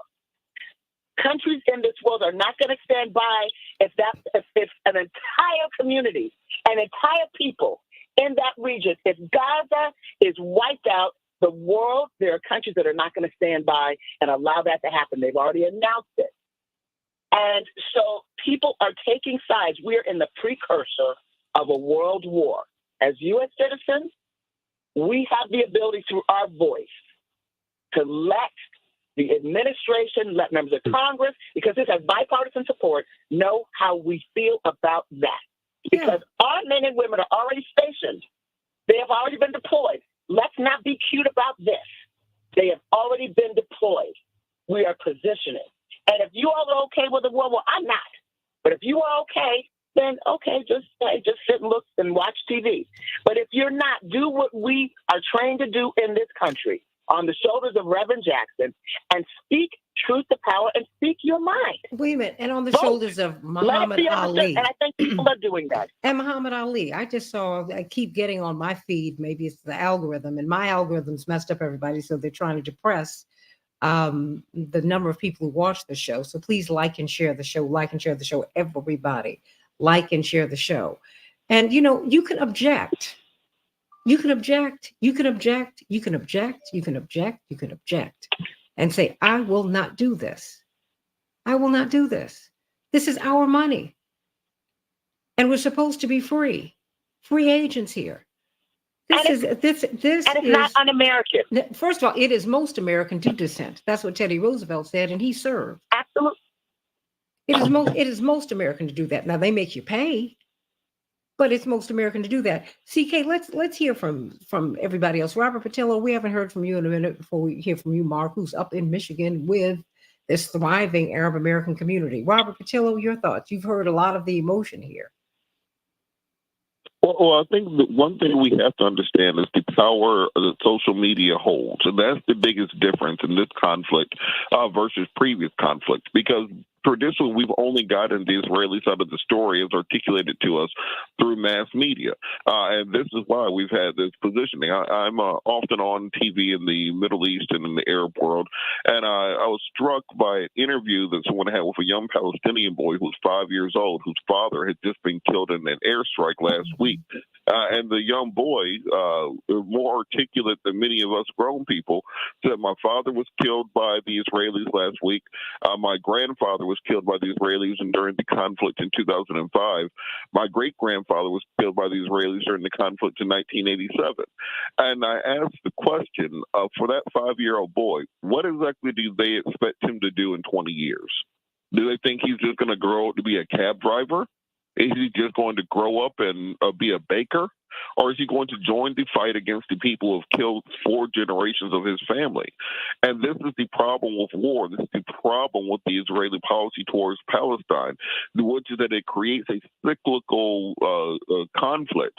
As was stated, this is not a war. This is a group that is being oppressed in an apartheid state that is in an open-air prison where an outside force controls their water, controls their food, controls their access to life, where they cannot leave, where they have restrictions and papers where they have to go. We've had Israeli soldiers who have been convicted of war crimes for standing on top of buildings and shooting Palestinian children as they play in the streets. And let's not act as if this was not Netanyahu's plan for the last several years. He ran last year on a platform on the eradication of Gaza. He put in place the most right-wing extreme government in the history of Israel. They've had protests around the judicial reforms for the last 18 months in Israel. Netanyahu all but announced before, if you put me in power, this is exactly what will happen. And this is why the Israelis have had no interest in a ceasefire, no interest in a special operation that will go in, get the hostages out, but keep the Palestinian people alive. No interest in a two-state solution. The people such as Netanyahu, who is ostensibly the dictator of Israel. We say that they have a free and fair democracy. Netanyahu's been in power since I was in high school. The two things that have been consistent over the last 30 years is a continuous cycle of violence in Israel and also Benjamin Netanyahu. I think any U.S. aid should be conditioned upon regime change in Israel to a more moderate form of government. Every time they indict Netanyahu, they try to get rid of Netanyahu. He keeps reappearing as strongmen do in dictatorships around the world. If we call Putin a dictator, then why the hell isn't Benjamin Netanyahu a dictator in Israel? And it's been his militaristic policy that has cost the lives of thousands and thousands of Palestinians, but also thousands of Israelis as a result of his expansionist attitudes and actions. And until we change the people in charge in that region, you're going to continue to have this same cycle of violence. And many people are too afraid to say that out loud because they're afraid of the reprisal that will happen from the U.S. media when you even attempt to give peace a chance. The military-industrial complex in America, we currently have an $877 billion military budget. They ain't about to risk losing any of that on the idea that we could have a peaceful world. Well, Attorney Mark Fancher, what are you seeing up in Michigan? Well, I'll go ahead. No, I'm just saying. I have friends everywhere. I was talking to. I have friends in Tel Aviv and I have friends in Gaza and the West Bank. And I hear a lot of different conversations, and I'm open to them all. I have my opinions, but I want all of my friends to know that I'm hearing them. That having been said, something horrific is happening over there right now.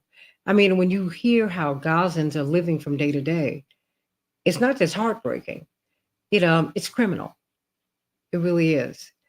And the U.S. keeps vetoing the ceasefires.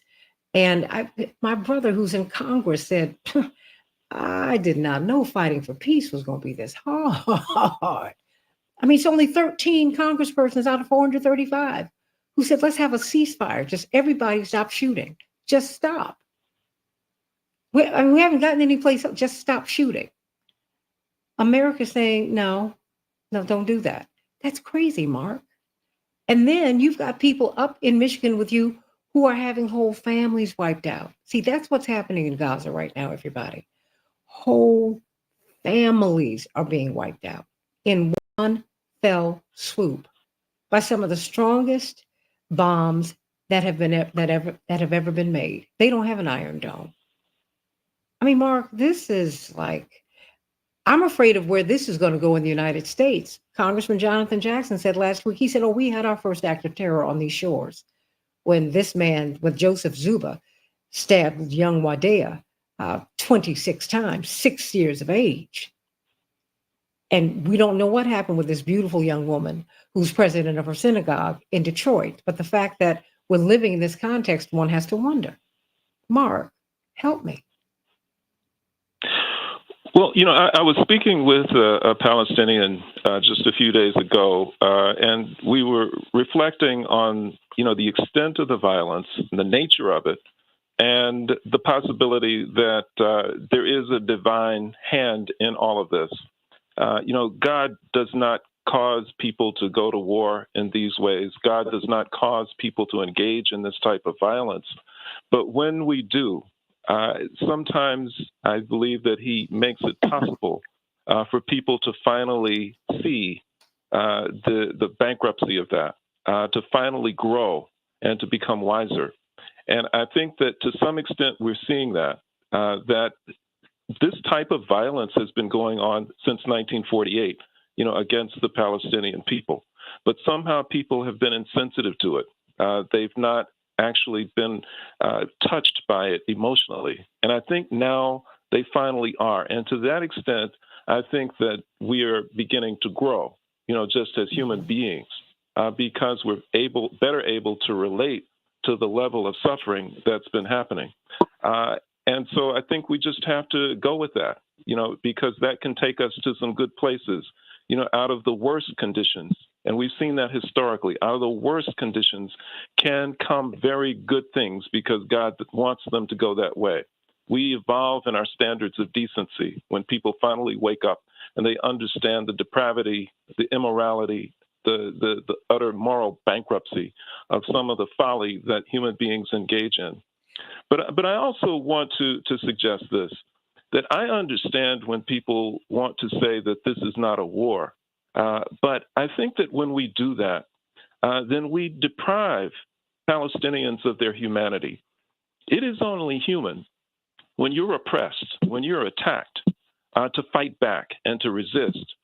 And I think when we define war in very narrow terms, when we define it as the types of atrocities that have been carried out, in recent weeks, and we say that that's all that war is, then we really don't define it properly, because war is resistance on many levels and carried out in many ways. And war can be carried out in ways which respect certain fundamental human rights, certain fundamental principles of human decency. And what we're seeing, what distinguishes what Israel is doing, from, I think, the Palestinian resistance, the Palestinian war, is that Israel has engaged in, continuing and wanton massacres of civilian populations. And I don't know to what extent, Palestinian forces have engaged in that type of activity, because they've already debunked many of the allegations that were made about alleged atrocities that they committed. But there are rules of war. There are things that are war crimes. And what we're seeing clearly is that Israel is engaging in them when they do things like bomb hospitals.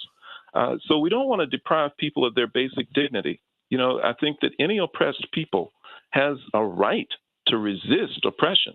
They have a right to resist injustice. And to that extent, I think we all need to be engaged in a war against injustice. It doesn't mean that we're engaging in violent acts, but we have to be committed to eradicating injustice and evil that exists. And there's nothing at all wrong with engaging in that type of warfare. It doesn't have to involve violence, but it certainly has to be principled. It certainly has to be directed at trying to bring about the type of conditions in the world that we all want to see. Sending much love to Mildred Banks, who's got to go. I hear you, my sister. Dr. David Gibbs, can you give us some historical context? Just tell me where we've been and where do you see us possibly going with this? I think what American officials are doing is operating without any kind of strategy here, either in Ukraine or in the Middle East. There's no sense of what we want to achieve by all this, how it all play out, what in the end we want to get out of this. I don't really see the Israelis having much of a strategy either in terms of how this is really going to end. It's more just reactive. I was very impressed by the fact that Naftali Bennett, a former prime minister, was asked by an Australian news broadcaster about the possibility about the danger of civilian atrocities, and Naftali Bennett just exploded at him and began sort of ranting for about 2 minutes incoherently. And this is a former prime minister.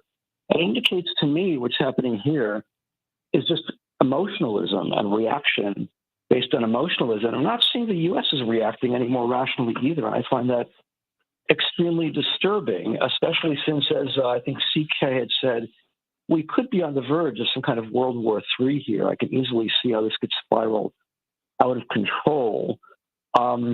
Instead of calling for restraint or a ceasefire or even thinking this through, you have Tony Blinken calling for Israel to vanquish their enemies, essentially.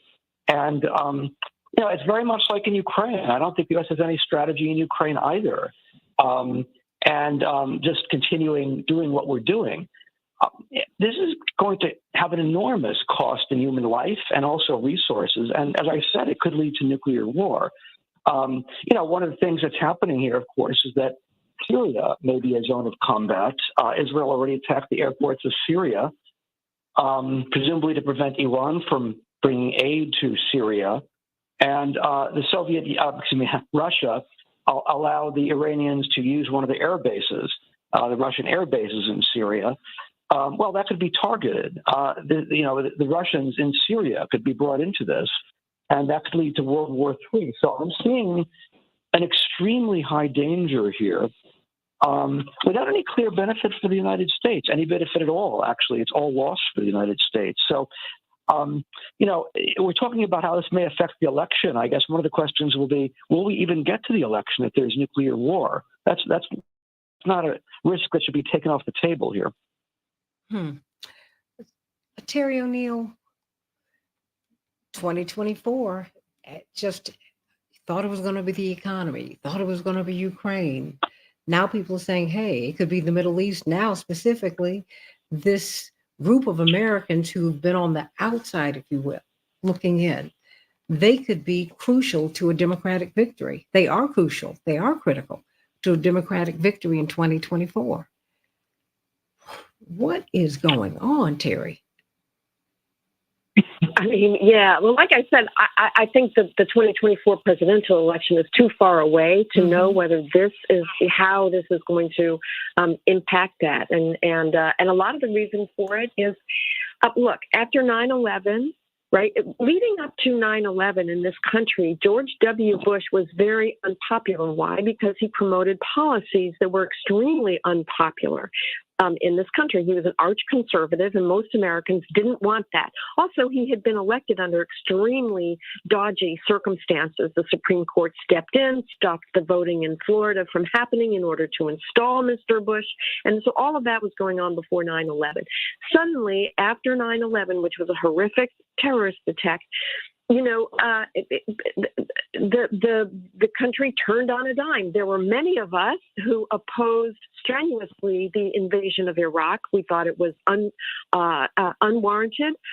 We thought that the claim of weapons of mass destruction in Iraq was false. It turned out to be false. We were right, but we were a tiny minority in the country, and Bush led us down the road to forever wars, mostly dictated by Dick Cheney's desire for oil revenue for the various oil companies that he had an interest in. I'm telling all of this history by way of saying that public opinion in this country was just whack back then after 9/11. It was impossible to get people to think rationally about what our country was doing. And ultra conservative oil and gas industry forces used that terrorist attack in order to achieve their own very parochial interests. Something similar is going on in the Middle East, right? Netanyahu is using this terrorist attack to advance his own parochial interest, having a lot to do with his criminal problems in Israel.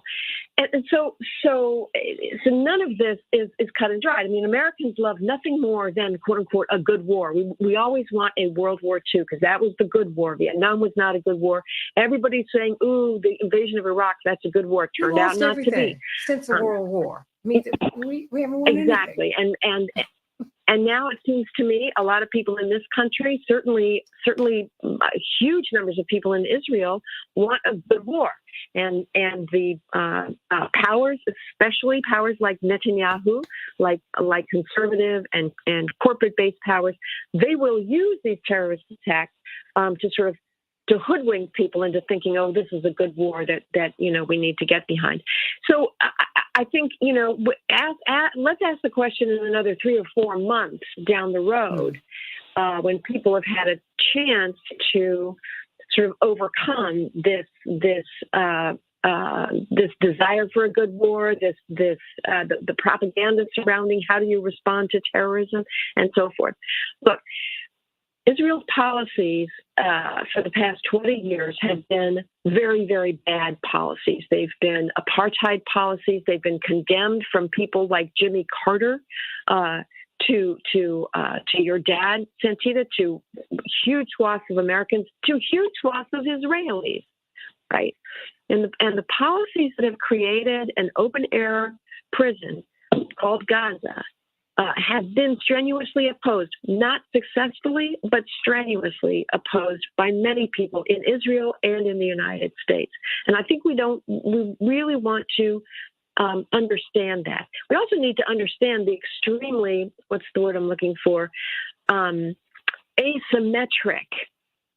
nature of the struggle between Palestinians in Gaza and Israel. Israel as an oppressive state under Netanyahu. Israel has been oppressing Gazans, more and more and more with surveillance, apartheid, human rights violating regime. No, hold that thought, because I want us to carry this on just a little bit on the other side. But before we go, CK, I got about 1 minute.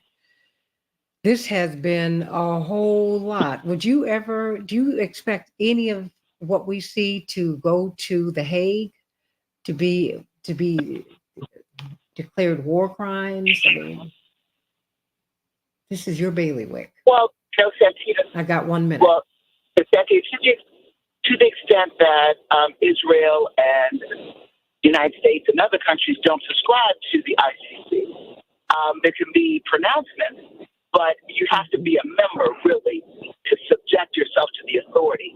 But I do think that some of the actions, because this war will proliferate, will ultimately end up at The Hague. But again, there are no winners here. I go back to my premise. There are no winners. Mm-hmm. There are no winners. And the American people are not going to win in this war. The Palestinian people are not going to win in this war. The Israeli people are not going to win in this war. This world is not going to win with this war that is inching closer to a world war. So there's got to be de-escalation at some point soon. If there's an annihilation of a people, it's going to create another level of war. And, you know, and Americans have the power to stop it. Americans stopped the Vietnam War. We have the power to stop this.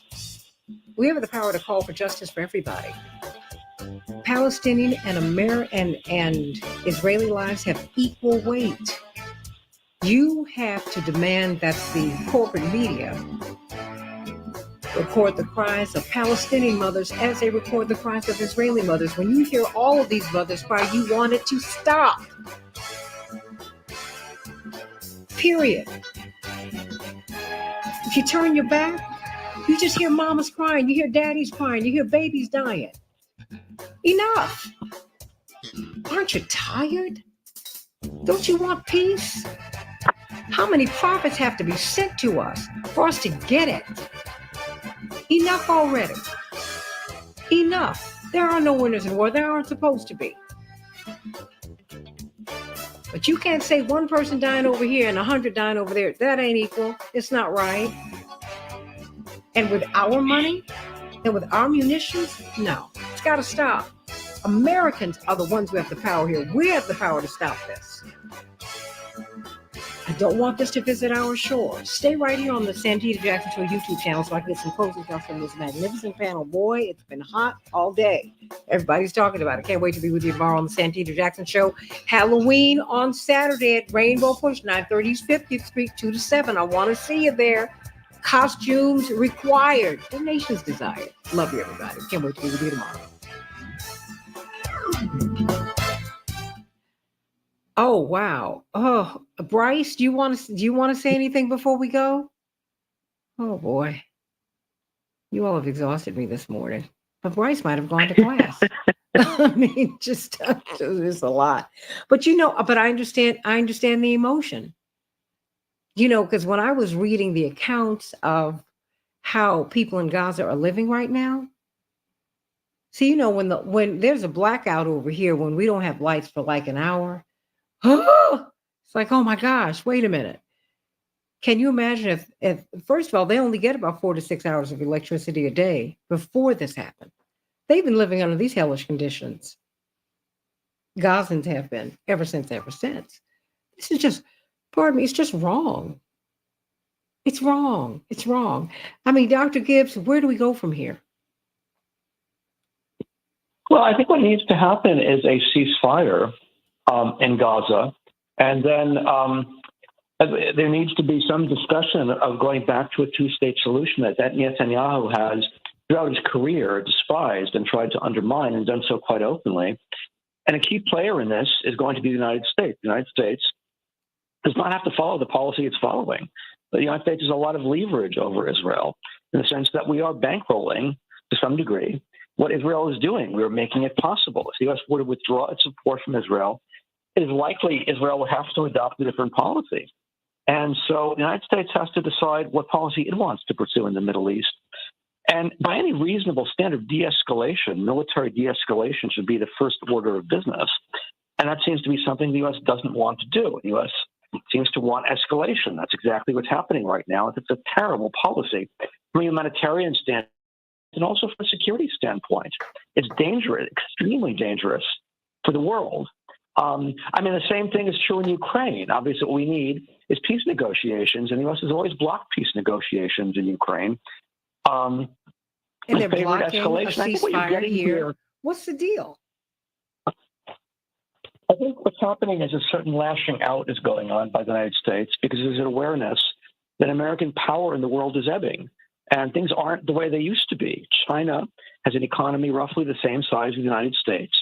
The United States cannot coerce other countries, even small countries like those in Africa, to do whatever the United States wants them to do because there are other competing centers of power they can turn to.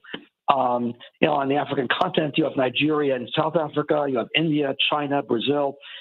These countries now basically are giving the United States a run for its money. The U.S. cannot call the shots anymore. I think the dollar is now under attack. We're seeing that very clearly. The role of the dollar, the world currency, is being called into question. All of these things are the context which the United States sees the need to kind of lash out and show its military capability, which is really the only area in which the United States still has overwhelming advantages in military, especially power projection, things like aircraft carriers. The U.S.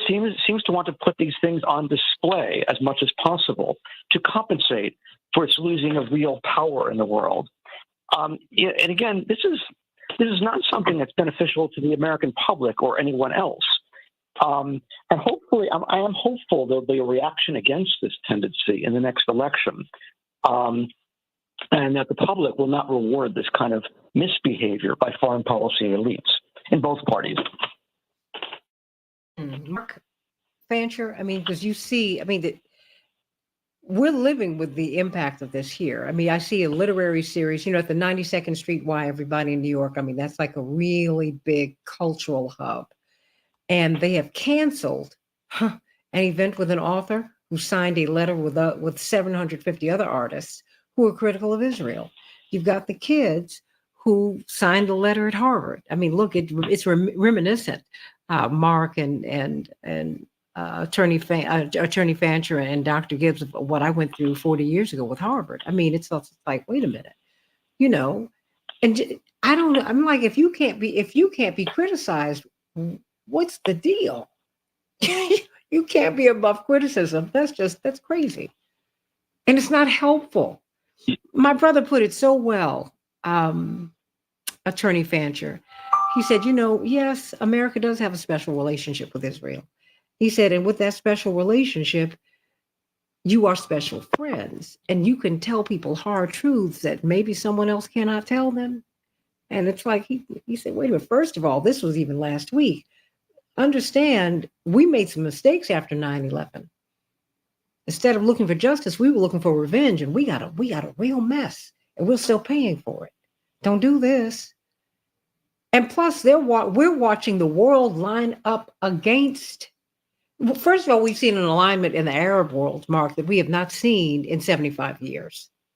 Okay, because that the Saudis are very conservative, and the Abraham Accords, what really outraged the Palestinians and other progressives in that community was like, okay, you all going to normalize relationships with Israel, but no one's talking about Palestine now. Whoa.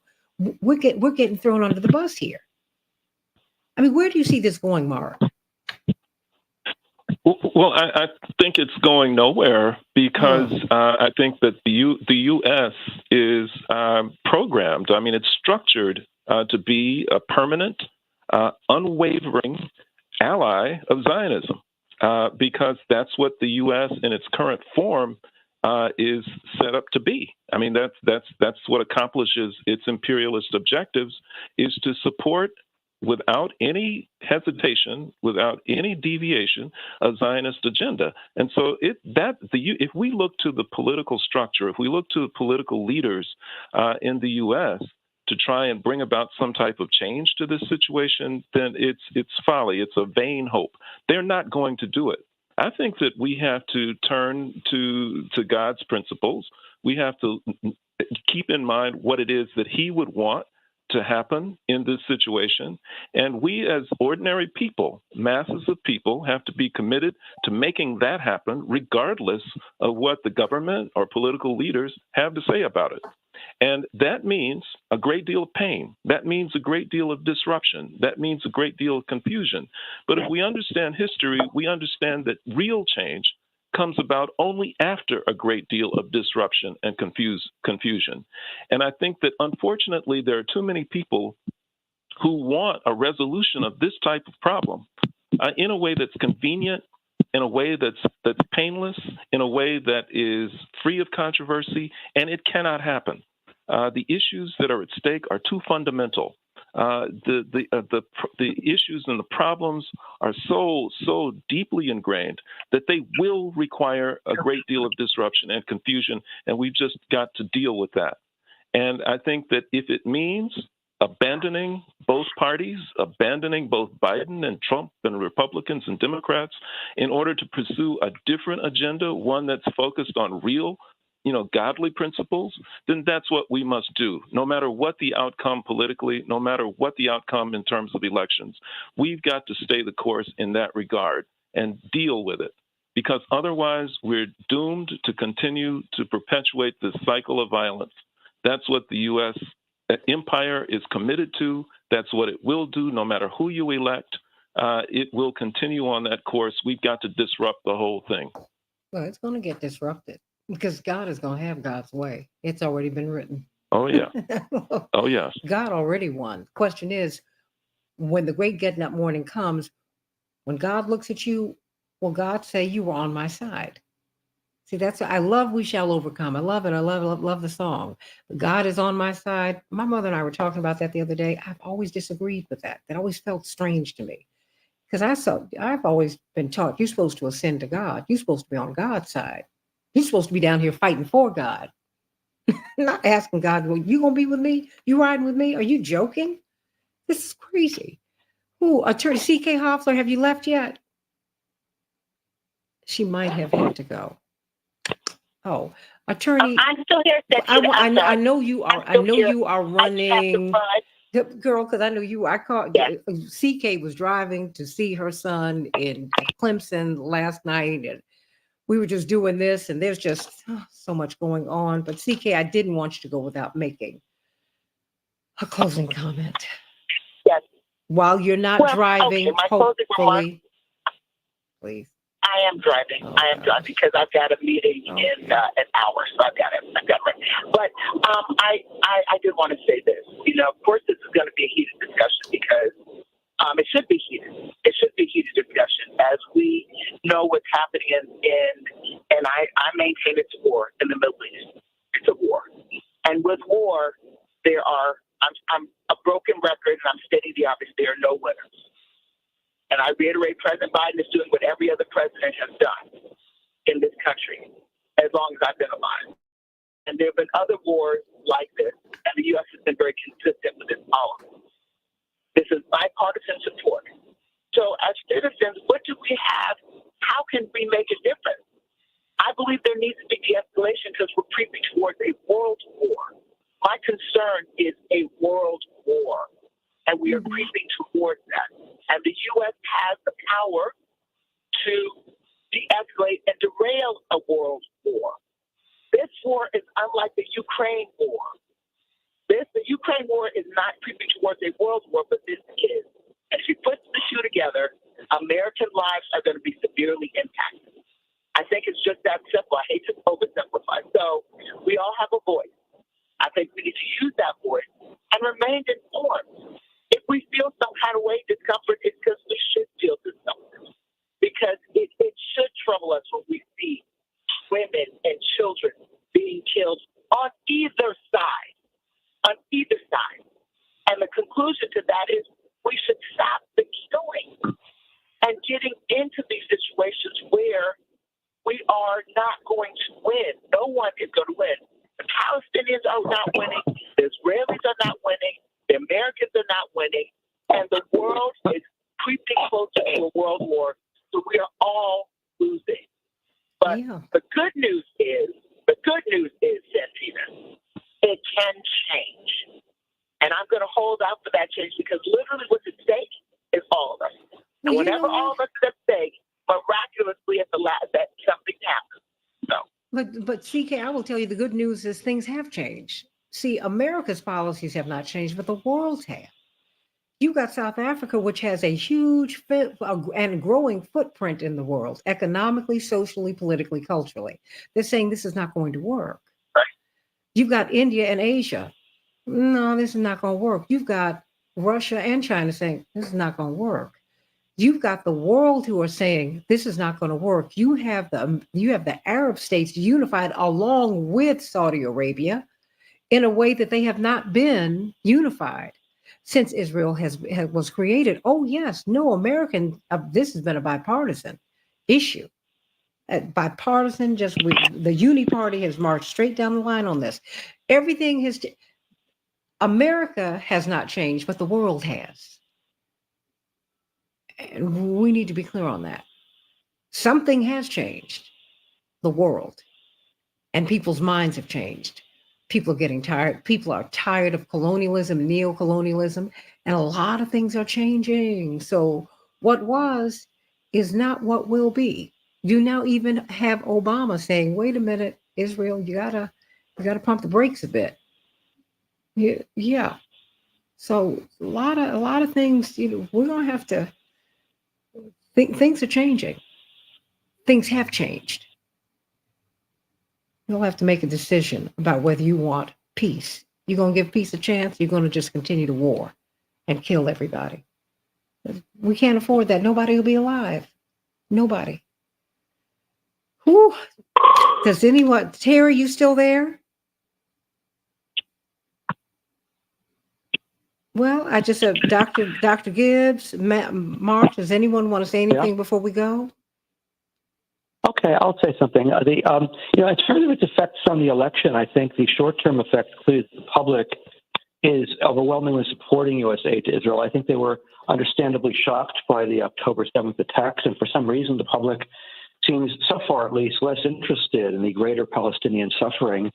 I think that's likely to change, though, over time. We've seen exactly this pattern in Ukraine. Initially, overwhelming public support for U.S. intervention in the Ukraine war, gradually declining over time. By some polls, the view now is negative on U.S. intervention in the Ukraine war. I suspect that'll happen as well with regard to the Gaza war as it drags on and becomes more destructive, with more horrific signs of loss of civilian life in Gaza come out.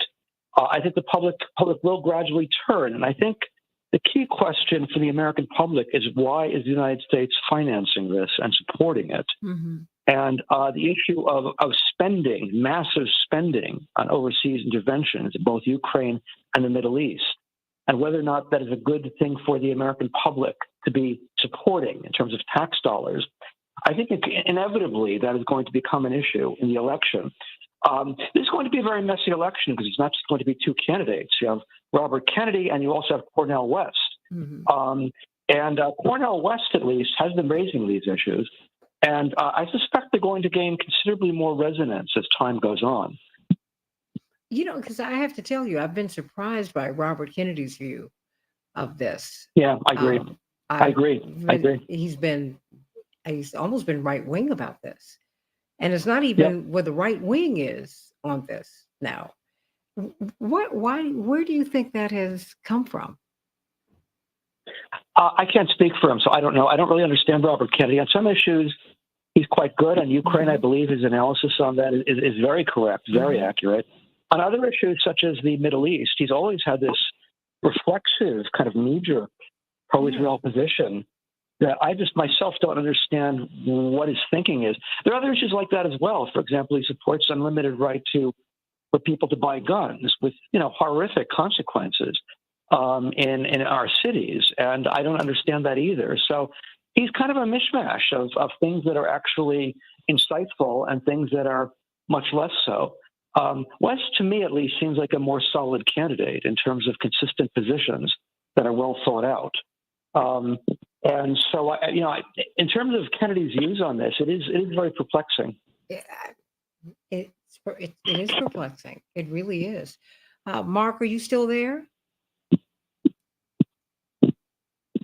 Well, I think it's just you and me, kid. Okay, I understand. That's fine. That's fine. I'm happy to be here. I think that what you're seeing is really the issue of decline of U.S. power, the long-term decline of U.S. power, likely to be rapidly accelerated by our tendency to lash out in self-destructive ways. And again, the biggest concern I have is the danger of nuclear war. And, it was one thing when, you had one war in Ukraine. Now we have two wars, major wars in the world, in which the U.S. is a major party. Well, Janet Yellen Russia's said we not- could again, afford Russia- them. Remember that? I was like, are you nuts? Yes, I did. Well, it depends. Yeah, I mean, it's a question of who pays for them. I mean, basically, the public is paying for them. I suppose we can afford them if we want to accept lower living standards. I mean, that's what it comes down to. Guns versus butter. We're choosing guns over butter. The question is, and Janet Yellen evidently thinks that's a good trade-off. Whether the public will feel that way at the time of the election is another matter. Janet. And I don't mean Jackson. Janet Yellen. I was like, wait. She said we could pay for it. She said, of course America could afford these two wars. Ukraine and I said, are you serious? No, Janet, we cannot. No, we can't. I think I'm sorry, go ahead. No, I'm sorry, please, no, Santita, please do not apologize. Okay. I think that part of it is that, there's this thing called the foreign policy establishment, some have called it derisively the blob, of which she is a member, a central member, a central player. And I think there's a certain narrow thinking there, a certain being inside a bubble, really, without really much outside input. And one of the things I'm seeing in the foreign policy establishment, in terms of both people inside the Biden administration and those who are outside but still influential, is a sense of unlimited American power. I think where they're at, in a sense, is the year 1991, which is the year the Soviet Union collapsed, and America had no peer in the world. China was a second-tier economy. The United States overwhelmingly dominated the horizon. It was the only real power of any importance. And I think that's where they are right now. And they imagine the United States has this unlimited power when it does not. The world has changed a lot in the last 30 years.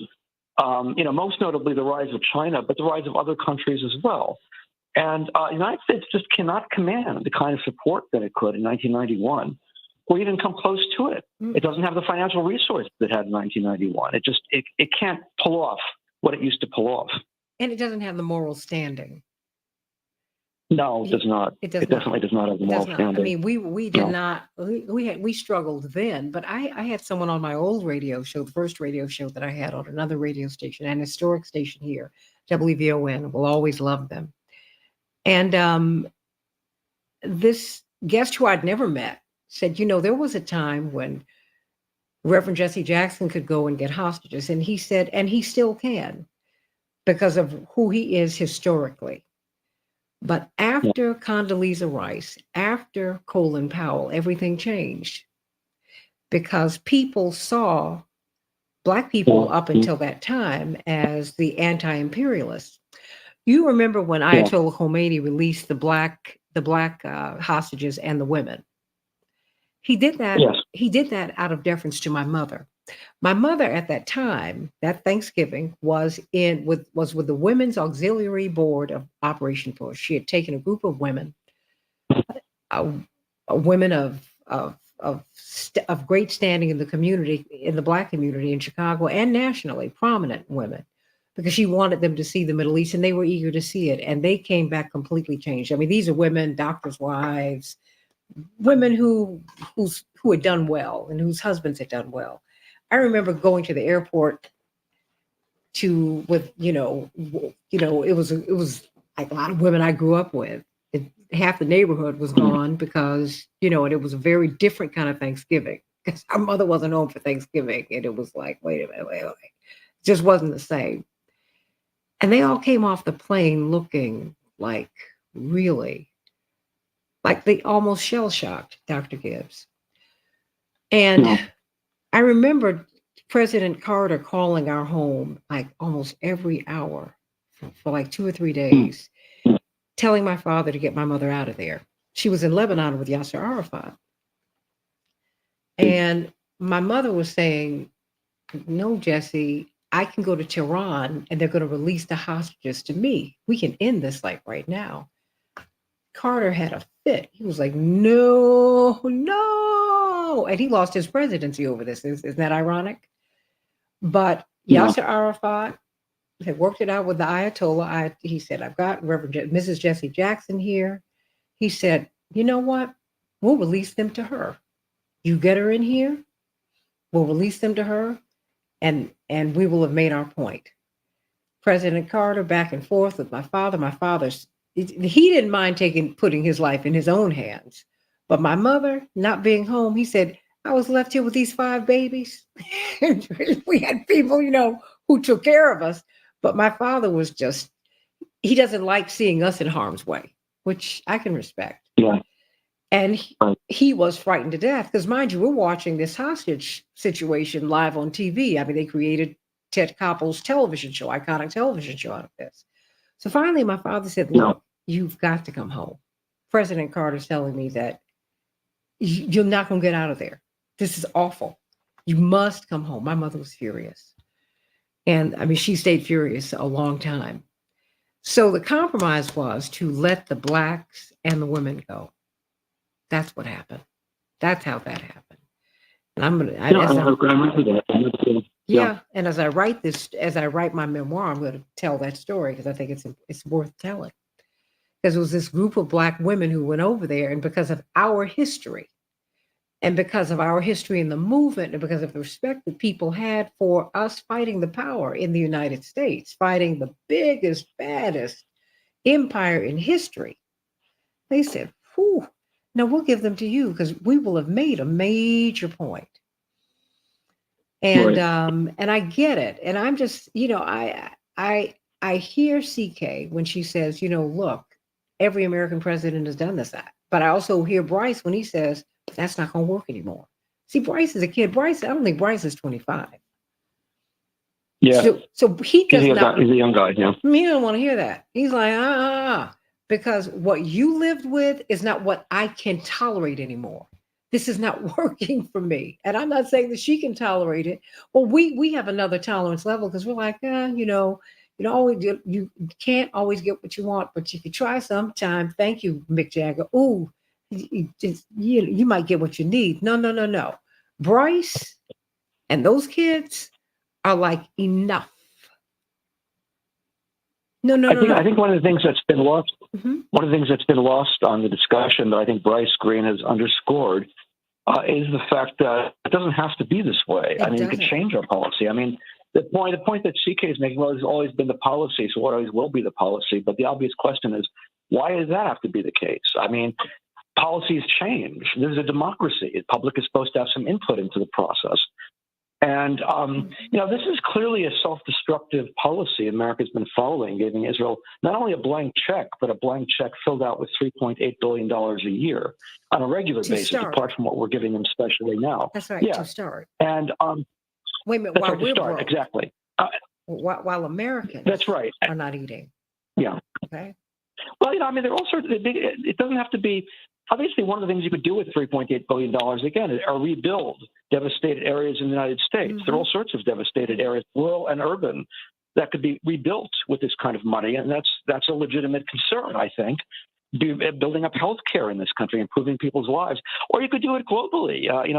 Basically, things like vaccinations are massively underfunded in the Southern Hemisphere. We could spend it on that. You've got a global rather than blowing South people up. In the United States. If you go to the Mississippi Delta, go throughout Appalachia, most definitely. Start right here. Stop. We need a war on poverty in America. Maybe that will inspire us to behave differently all around the world. And I think that we should help the world. But I'm tired of people going hungry in the United States of America. There's 7 million more hungry and poor people in the United States than there were last year. Enough already. And just because this was the reality. We used to be slaves, y'all. Women used to not have the right to vote.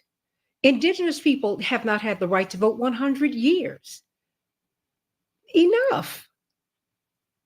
I don't care. Biden has described himself as a Zionist. You had Tony Blinken who walked over there and said, first, I'm coming to you as a Jew. I don't mind that. As a matter of fact, that could be a good thing because you could have another kind of sensitivity.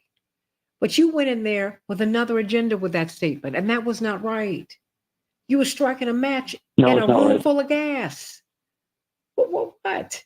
Everybody knows that the thumbs are on the scales from the United States. Enough. What?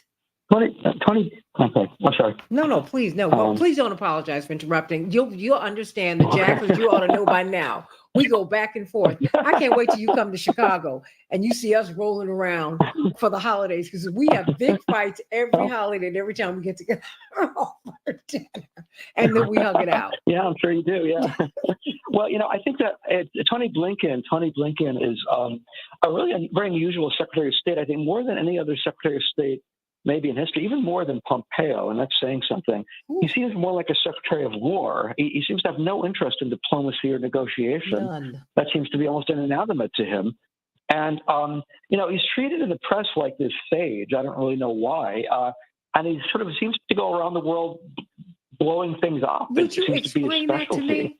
Help me. Well, no. You're the historian here. And we're on YouTube. Oh, I still got a lot of people here. I just want to know why he has this shroud around him. God bless him. But they did that with Madeleine Albright. I mean, I was like, wait a minute. Right. You excused the killing of, you said, well, 500,000 children. I'm like, what? If they're killed, it's worth the price of what? Are you what? Who? I said, wait a minute. And I stood next to you holding a Bible while my father was a U.S. envoy, getting sworn in as a U.S. envoy for diplomacy and peace and I think democracy in Africa. Mm-hmm. I said, Lord, where's the holy water? Wash me down right now. You all are frightening me. Because, Dr. Gibbs, I believe in God. Now this is where my religion kicks in. My parents came from Reverend Dr. Martin Luther King. Reverend Dr. Martin Luther King. Ecclesiastical titles eclipse all others. Yes, he was an academic, but he was first answering a call from God to do the work that he did. So everything that I do, foundation. I'm not a politician. I'm political. And my brother, who is an elected official, he's looking at this like, oh, I gotta think of God here. Dropping these bombs on all these people, dropping white phosphorus. That's what Human Rights Watch said has already happened. White phosphorus burns people alive, y'all. That's crazy. 96% of the water in Gaza is undrinkable. They've got human sewage in the streets because they've cut everything off. Now they have got waterborne diseases that's destroying people's skin, that's making people sick, that's killing them. I want everybody to have justice, but you're not supposed to have revenge. That's what my religion teaches me. I ain't with that. I didn't say I'm not with it. I said I ain't with it. This is not right, Dr. Gibbs. And you know what? If it's not right, it's not going to end well. It's evil. Thank you, Robert. It's not going to last. It's not going to last. And we have to tell our special friends, don't do this. What are you doing? The Arab world is united against them and us. Huh? And France and the Western world. People looking at Western Europe and they are like, no. It's a no. I'm done with all of you. You've got South Africa, these ascending powers who are saying, I'm done. They were all in Beijing last week, Dr. Gibbs, saying no to this. Are we crazy? Yeah, you're definitely getting a global kind of movement to get basically against American hegemony. And again, there's this bubble thinking that we have the United States, we have NATO, and a couple of American allies in Asia, maybe 15% of the population, and there's this image that's the world. It's not the world. It's about 15% of the world. That's 85% of the world is outside of that, and just doesn't see the world in the same way. And I think there's a complete unawareness, or a substantial unawareness of that fact, almost an outright denial of that fact. And it's very dangerous just because it's not reality. But I think that is the image prevailing in Washington by people, yes, like Tony Blinken. And that's how they're thinking. I think also you have the American public who are rebelling against it. I mean, again, they have temporarily supported this war against Gaza. They are behind it. At least the public is behind it. But I suspect that's temporary. What I'm seeing in the public in terms of long term is a real hostility to these endless wars, these regime change wars, the constant spending of resources on war. There's often called isolationism, but I think it's a mischaracterization. It's not just isolationism, because the United States can be involved in the world in all sorts of ways. It just don't involve war. War is not the only way for the United States to engage in the world. And I think it's perfectly legitimate for people to raise the question of why we're not spending more money on rebuilding Detroit, why we're not spending money on rebuilding Appalachia. How come the money is all going to wars overseas? That's a perfectly legitimate question to be raising. And I think the tendency of the foreign policy establishment, and it's, again, in its sort of insular thinking that these are ignorant people, these are stupid people, I think just reflects a kind of narrowness of vision, and that it's reasonable for people to be questioning how their money is spent. I can't imagine what else you would do in a democracy. Well, we want to be a democracy. Certainly, we give lip service to that. Yeah. This in a free and open society. This is not the way this is supposed to work, and we're going to have to do this differently. We have to do this differently. Dr. King said, I want America to be, in fact, what it is on paper, and I want that. I want that. But I want everybody to have freedom and liberty. I want everyone to enjoy the bounty of God. That is your human right. No one has a right to mistreat people. You don't have the right to do that. And let me tell you, eventually, what you've done unto others will be done unto you. You need to be kind. You need to be good. You need to be right. This is not right. It's not right. When I watched this Israeli mother, and her son was just killed, Dr. Gibbs. Yes. And she could not speak of him in the past tense. God bless her. And I just pray that God will just comfort this woman. And you could see you could see the devastation in her face. And she said, I just want the killing to stop. I think of the mothers of the Civil War here. Elizabeth Ward Howe. That's how we got Mother's Day. They said, no. If I get a rebel child who's wounded in Philly, I'm going to take care of this baby. Because if my child is in South Carolina, I hope some mama's going to take care of him. Because as mothers of the world, you don't want someone to mistreat your child. You don't want someone to walk past your moaning child. As mothers of the world, I don't want to have to unteach. I don't want to have to unteach or reteach my children about charity and being good and not killing and all of that. That's not right. No, we got to stop this. And she asked mothers of all colors and of every background, look, everybody, for one Sunday a year, let's just stop. Let's issue a call to end war. Let's do that. Now we have bastardized that holiday to make it mean something that is meaningless. Stop. We do that. We do that. They trivialize things through commercialism. But no, you're right. I mean, there is this issue that there's a lack of there's in the foreign policy establishment. There's very definitely a lack of human empathy in terms of both the suffering of the victims of war. There's very little consideration of that, even among the people we're supposedly backing, like the Ukrainians. There doesn't seem to be any consideration to how this is really affecting them, the dragging out of the war, the blocking of peace negotiations. And there's very little sense of empathy, that it's very easy, from your comfortable office in Washington, to be sort of directing these wars that other people have to fight.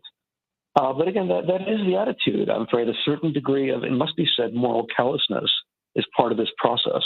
And again, the objective here, I think it's, yes, I agree. It is a moral. Yep, because you meet these people up close and personal, question. And you're like, something is missing with you. Okay, I'm keeping it 100 right here with everybody. Because a lot of folks, I've met a lot of people, and we have come away from a lot of meetings where my father would say, "Do not lose your sense. Do not lose your grounding in God." We just walk out of a room, and he would say that. Don't ever do that. And that'll stay with me for the rest of my days. Oh, Reverend Jesse Jackson, how do you get all these people? How do you get them out of captivity? First of all, you respect their humanity. Milosevic, he didn't walk in there looking at him as an enemy. He looked at him as a human being. First of all, he went in with the church at the invitation of the church. So there was a certain respect because this man said, "No, I think he's going to come. He's not going to come at me as a politician. He's coming at me from a higher place. We have to come from a higher place." The song says, "Bring me a higher love." We got to operate on a higher level, everybody. Everybody in the world deserves clean water, clean air, enough food to eat, decent housing, good housing, solid housing, education. We deserve all of that. That's your God-given right. University of Chicago is $100,000 a year, undergraduate. Who can afford to go there?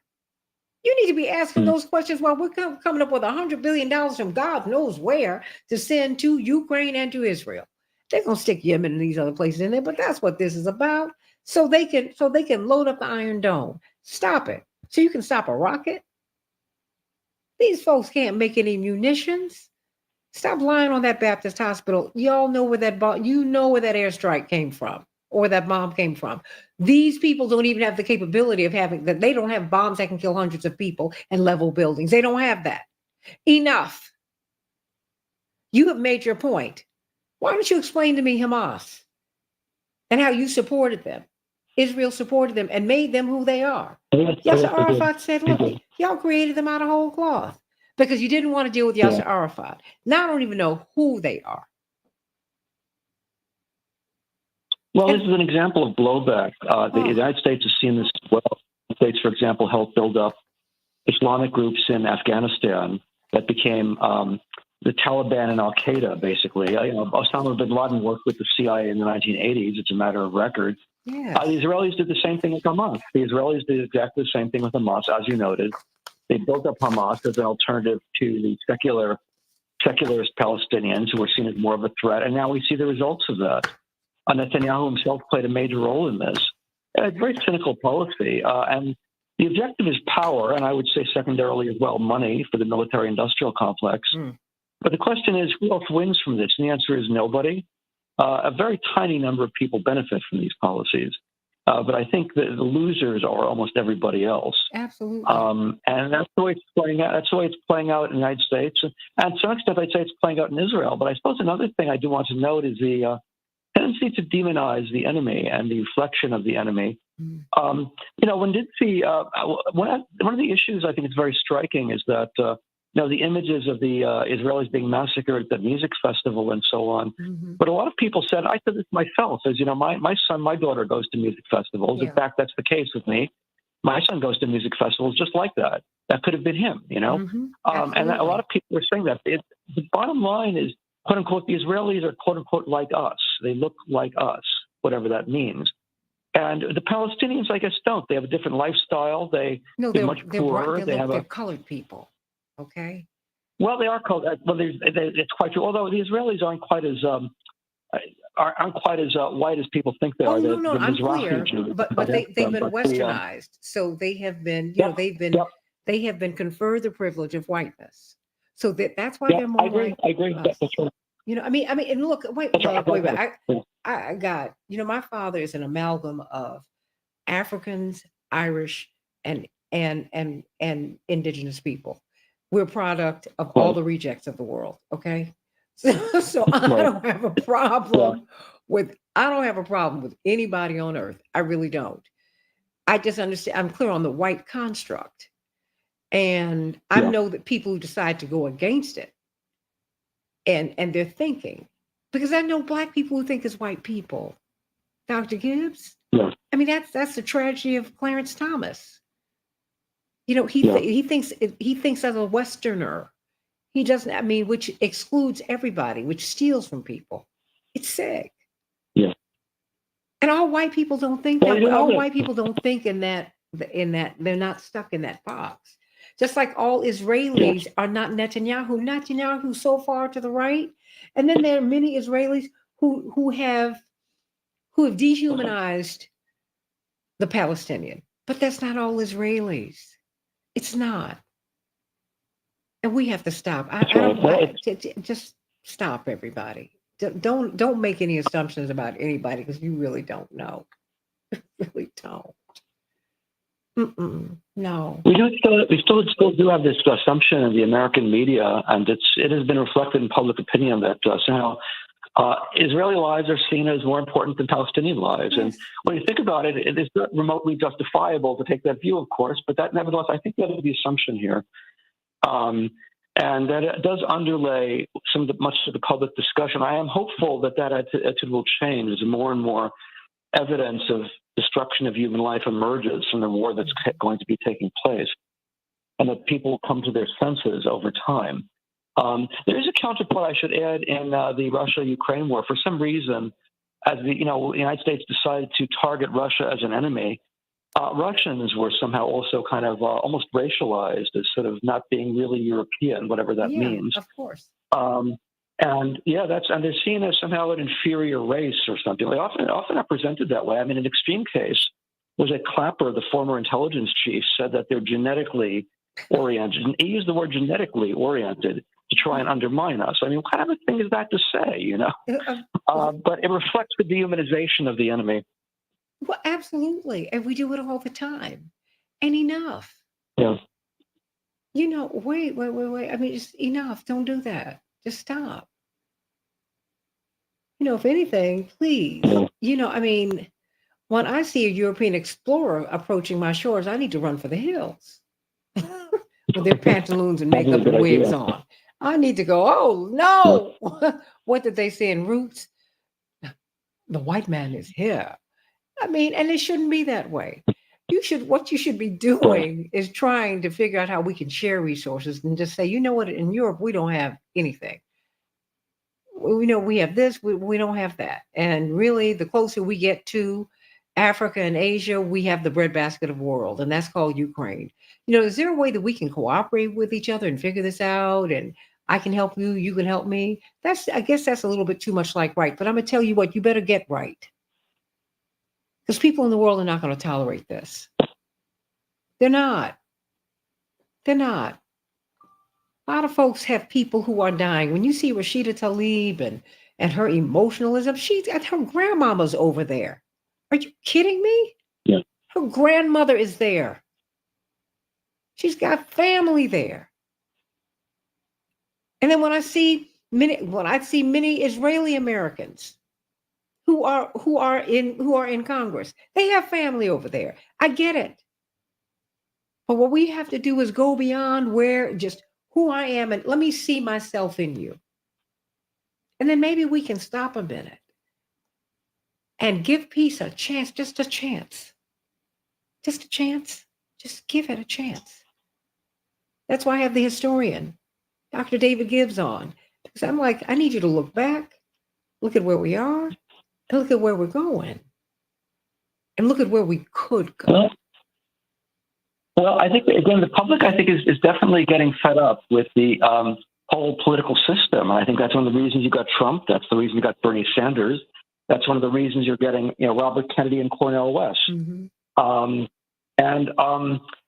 wish I hope this comes to some kind of resolution in this coming election, although, this is going to be one of the most unpredictable, potentially one of the most unusual elections in American history, maybe since 1860. Why do you say that? I think the degree of public dissatisfaction, the degree of alienation, not just with the political class, but with the media and all institutions, has reached exceptional levels.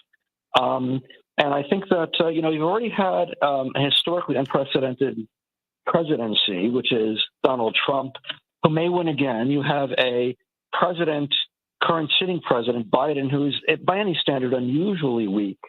Why is he so weak? Physically he's weak. Let's face it, mentally he's not really up to par. I mean, that's just a fair way to state it. I don't mean that in any mean-spirited sense, but that's just a fact. No, that's not being mean. And, cognitively, no, it's not. It is not. But it's, it is really a problem. And so, we have this kind of intense dysfunction. Obviously, there's intense tribal hatred between the two halves of the country, which is a lot of it, I think, is unnecessary, and I think it's to some extent mutual. I don't really see one side as exclusively responsible for this. A lot of my liberal friends do see that, but I don't. I think it's to some extent a mutual hatred that is just very unfortunate. And, unfortunately, if I did have to predict, my prediction would be that it's going to be the election probably will resolve nothing, and it'll be, well, I don't know, that's too pessimistic. I don't want to be so pessimistic. I'd rather think of a more optimistic outcome. Unfortunately, I mean, the best candidate from my standpoint, the only one who's really addressing the issues in a productive way is Cornel West. Mm-hmm. And unfortunately, we all know he has no chance of getting elected. Now, he could lay the groundwork for a more fundamental change in American politics. That is my hope. Regrettably, I don't see that in the next election cycle, just because the other three candidates, including, unfortunately, Robert Kennedy, don't really seem to have good solutions insofar as I can tell.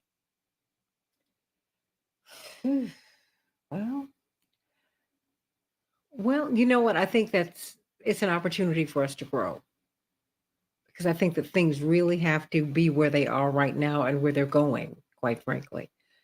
Because we act as if we were living in some kind of utopia. We were not. And there's a lot of work that we have needed to do, and there's a lot of work that we're going to have to do in order to make America what it's supposed to be, in order to make the world what it's supposed to be. The Palestinians have been living in an open air prison for years. The United Nations predicted or projected, they didn't predict, they were not fortune telling. They projected that if current conditions held, let alone progressed, that by 2020, Gaza would be unlivable. And it is. We're 3 years past that date. 96% of the water is undrinkable. That's unacceptable. No human being should have to live like that. It's one of the most, if not the most densely populated neighborhood on earth. No one should have to live like that. Nobody. And certainly now they should not have their waste spilling down the streets. I think what's happening here is that Israel created these horrific conditions over several decades. This horrific blockade, producing precisely the kinds of conditions you're describing, and were predicted, of course, and known that they would produce those conditions for 2.3 million people. Like maybe half of them are children. And half of them are children. When he has to say it, yeah, and of course, there's going to be violence spilling out of that. People who live there, I'm sure, are extremely angry. Young men who maybe were boys when, family members died of diseases or were bombed by Israelis. They grow up and they become fanatical fighters. And, we saw the effects of this on October 7th. And of course, that doesn't justify, nothing justifies what they did. There's no doubt about that. But it didn't come out of nowhere. Let's just put it that way. No, it explains it. It doesn't justify it. It rationalizes it. When people continue to say that people are acting crazy, no, they're not crazy. You just don't know. It's just. I had a calculus professor when I was in college, Dr. Sachary. I'll never forget him as long as I live. He would have these long verbal definitions, and if you missed a comma or semicolon, you'd get docked. But of course, if you misplace the comma, if you misplace a semicolon, if you don't have the sentence structured properly, then you don't have the definition function structured properly. And we used to have to go, because this is 1,000 years ago, I would have to go to the computer lab and get Fortran paper, the big old computer paper. Dr. Gibbs, you remember that? And I would have to literally. I remember it well. I used to have to get it literally by the boxfuls, because I had to do my homework on that, because he wanted to see a notebook paper was not going to do it for me, because I would literally go straight across the paper. I only got a B from him. Oh my gosh. But there were two of us who got a B. That was it. Because he was hard. And we went from side to side. Because you had to show him every step of your thought process. I will always be grateful to him, because he took the time to care. There were only like 15 of us in the classroom, but that's how he taught. Now, mind you, I was such a nut that I sat in on the prior calculus class, and I got an A with them, right? I just, wanted to kind of test it out, because I was like, he seems like he's much more difficult than any other professor up in here.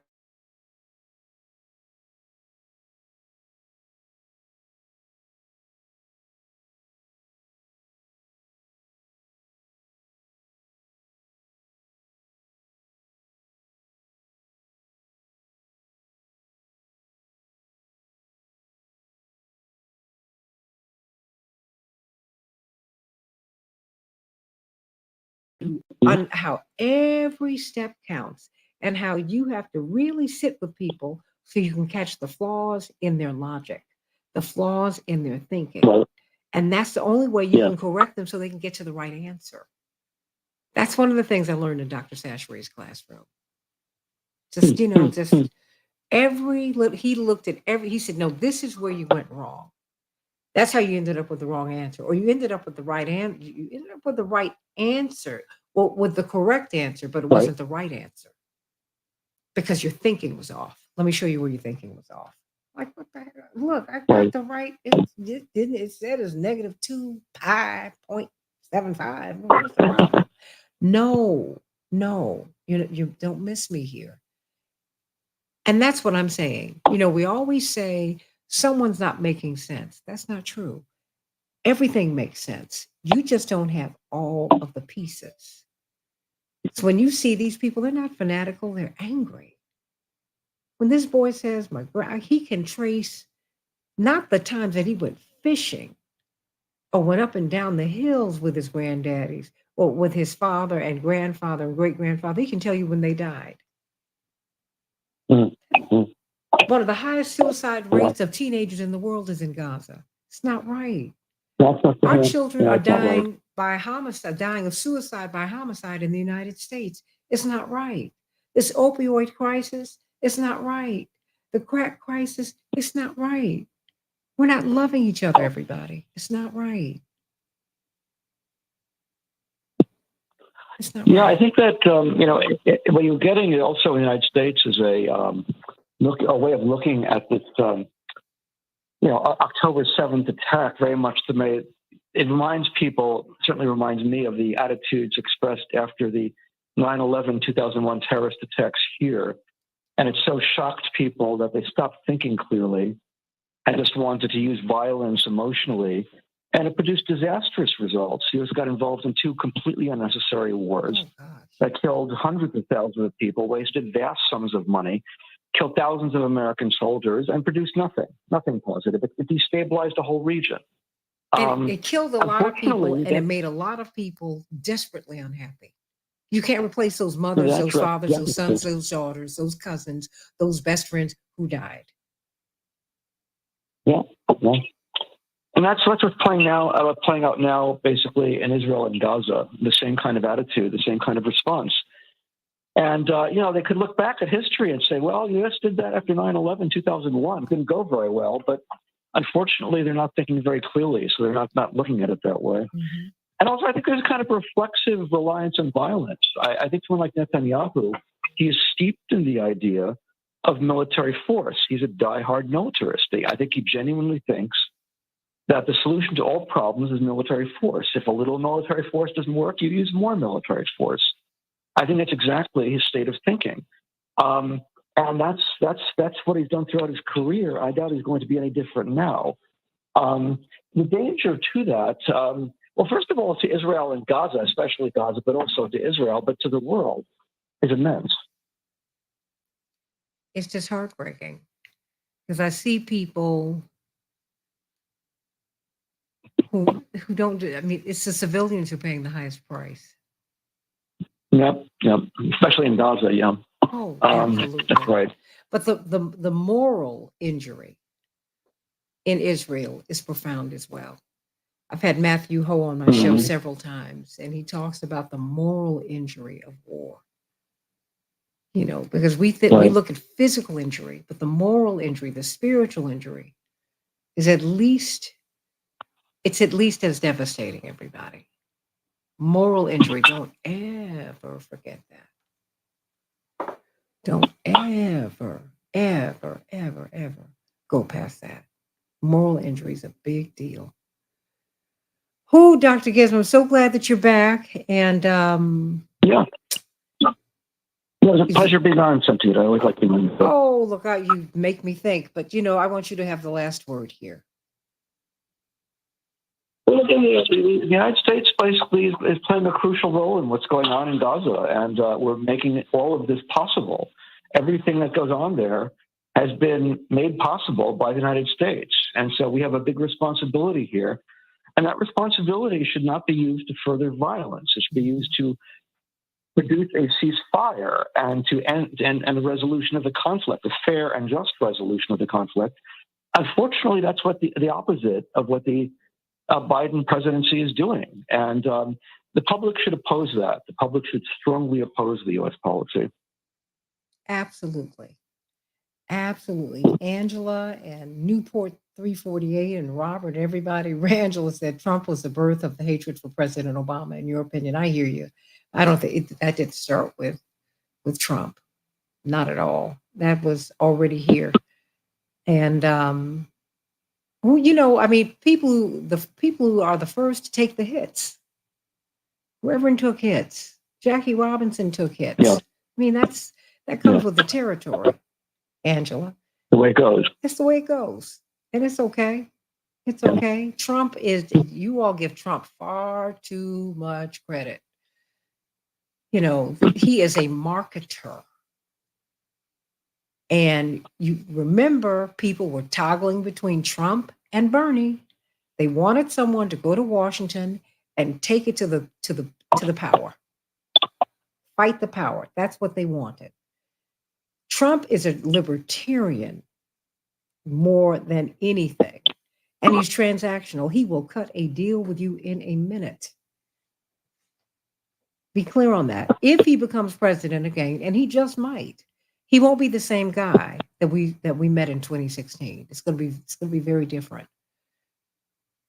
But whoever becomes president, oh, absolutely, because the times are going to demand it, and he will respond to those times, just as Biden responded to these times. Yes. I need to sign off now, but you have a great morning, and thanks for having me. God bless you. And I'll just finish this point, and then I'll go, everybody. Biden responded to the times. Biden is always sending you much love, Dr. David Gibbs, University of Arizona. Biden has always been a right of center, a right-wing Democrat. But the times called for something else. So he modeled himself after progressives. Okay?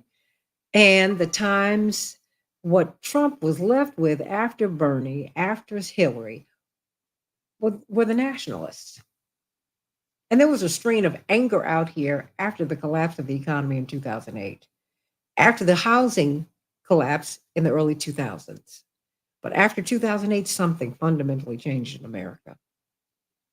Something changed. People became furious. Where did my money go? The $20 trillion $20 trillion debt, that was our debt 15 years ago. That was offshore. Wall Street took our money and ran. Everybody's mad about that. People still mad about it. Not angry, mad, furious. So there is all of that. And don't let the corporate media give you your marching orders on who to hate and who to like. Don't do that. Watch that. I'm always deeply suspicious when they tell me, because, in Dr. King's time, he was the most hated man in America. And the corporate media aided and abetted that tragedy. They did that. They did it to Fred Hampton. I mean, they just do it all the time. They did it to Bernie Sanders, beat him out the race. They did it. That's what they do. And they make you fall in love with people too, because they're perfect, right? Right. Okay. So I'm just saying to you, let's start thinking. Really, really, really, really, really, really thinking. And hold everybody, particularly those who you elect to office, hold them all accountable. Obama ought to be all up in this, making all kinds of comments and trying to make some peace, because he has a kind of influence now. And it It is his world now, and he needs to make that happen. That's just how it is. Other people in their moment worked, and that's what he needs to do. That's what everybody needs to do. So let's do what we need to do. Let's do what we need to do. Let's do what we need to do. And so I'm sending you all much love, and I can't wait to be with you tomorrow. Hope to see you on Saturday, 2 to 7 p.m. Rainbow Push, 930 East 50th Street. The costume party, the Halloween party is going to be great. I don't know what I'm going to come as yet, but it will be something. Love you all. God bless you here. Bye-bye.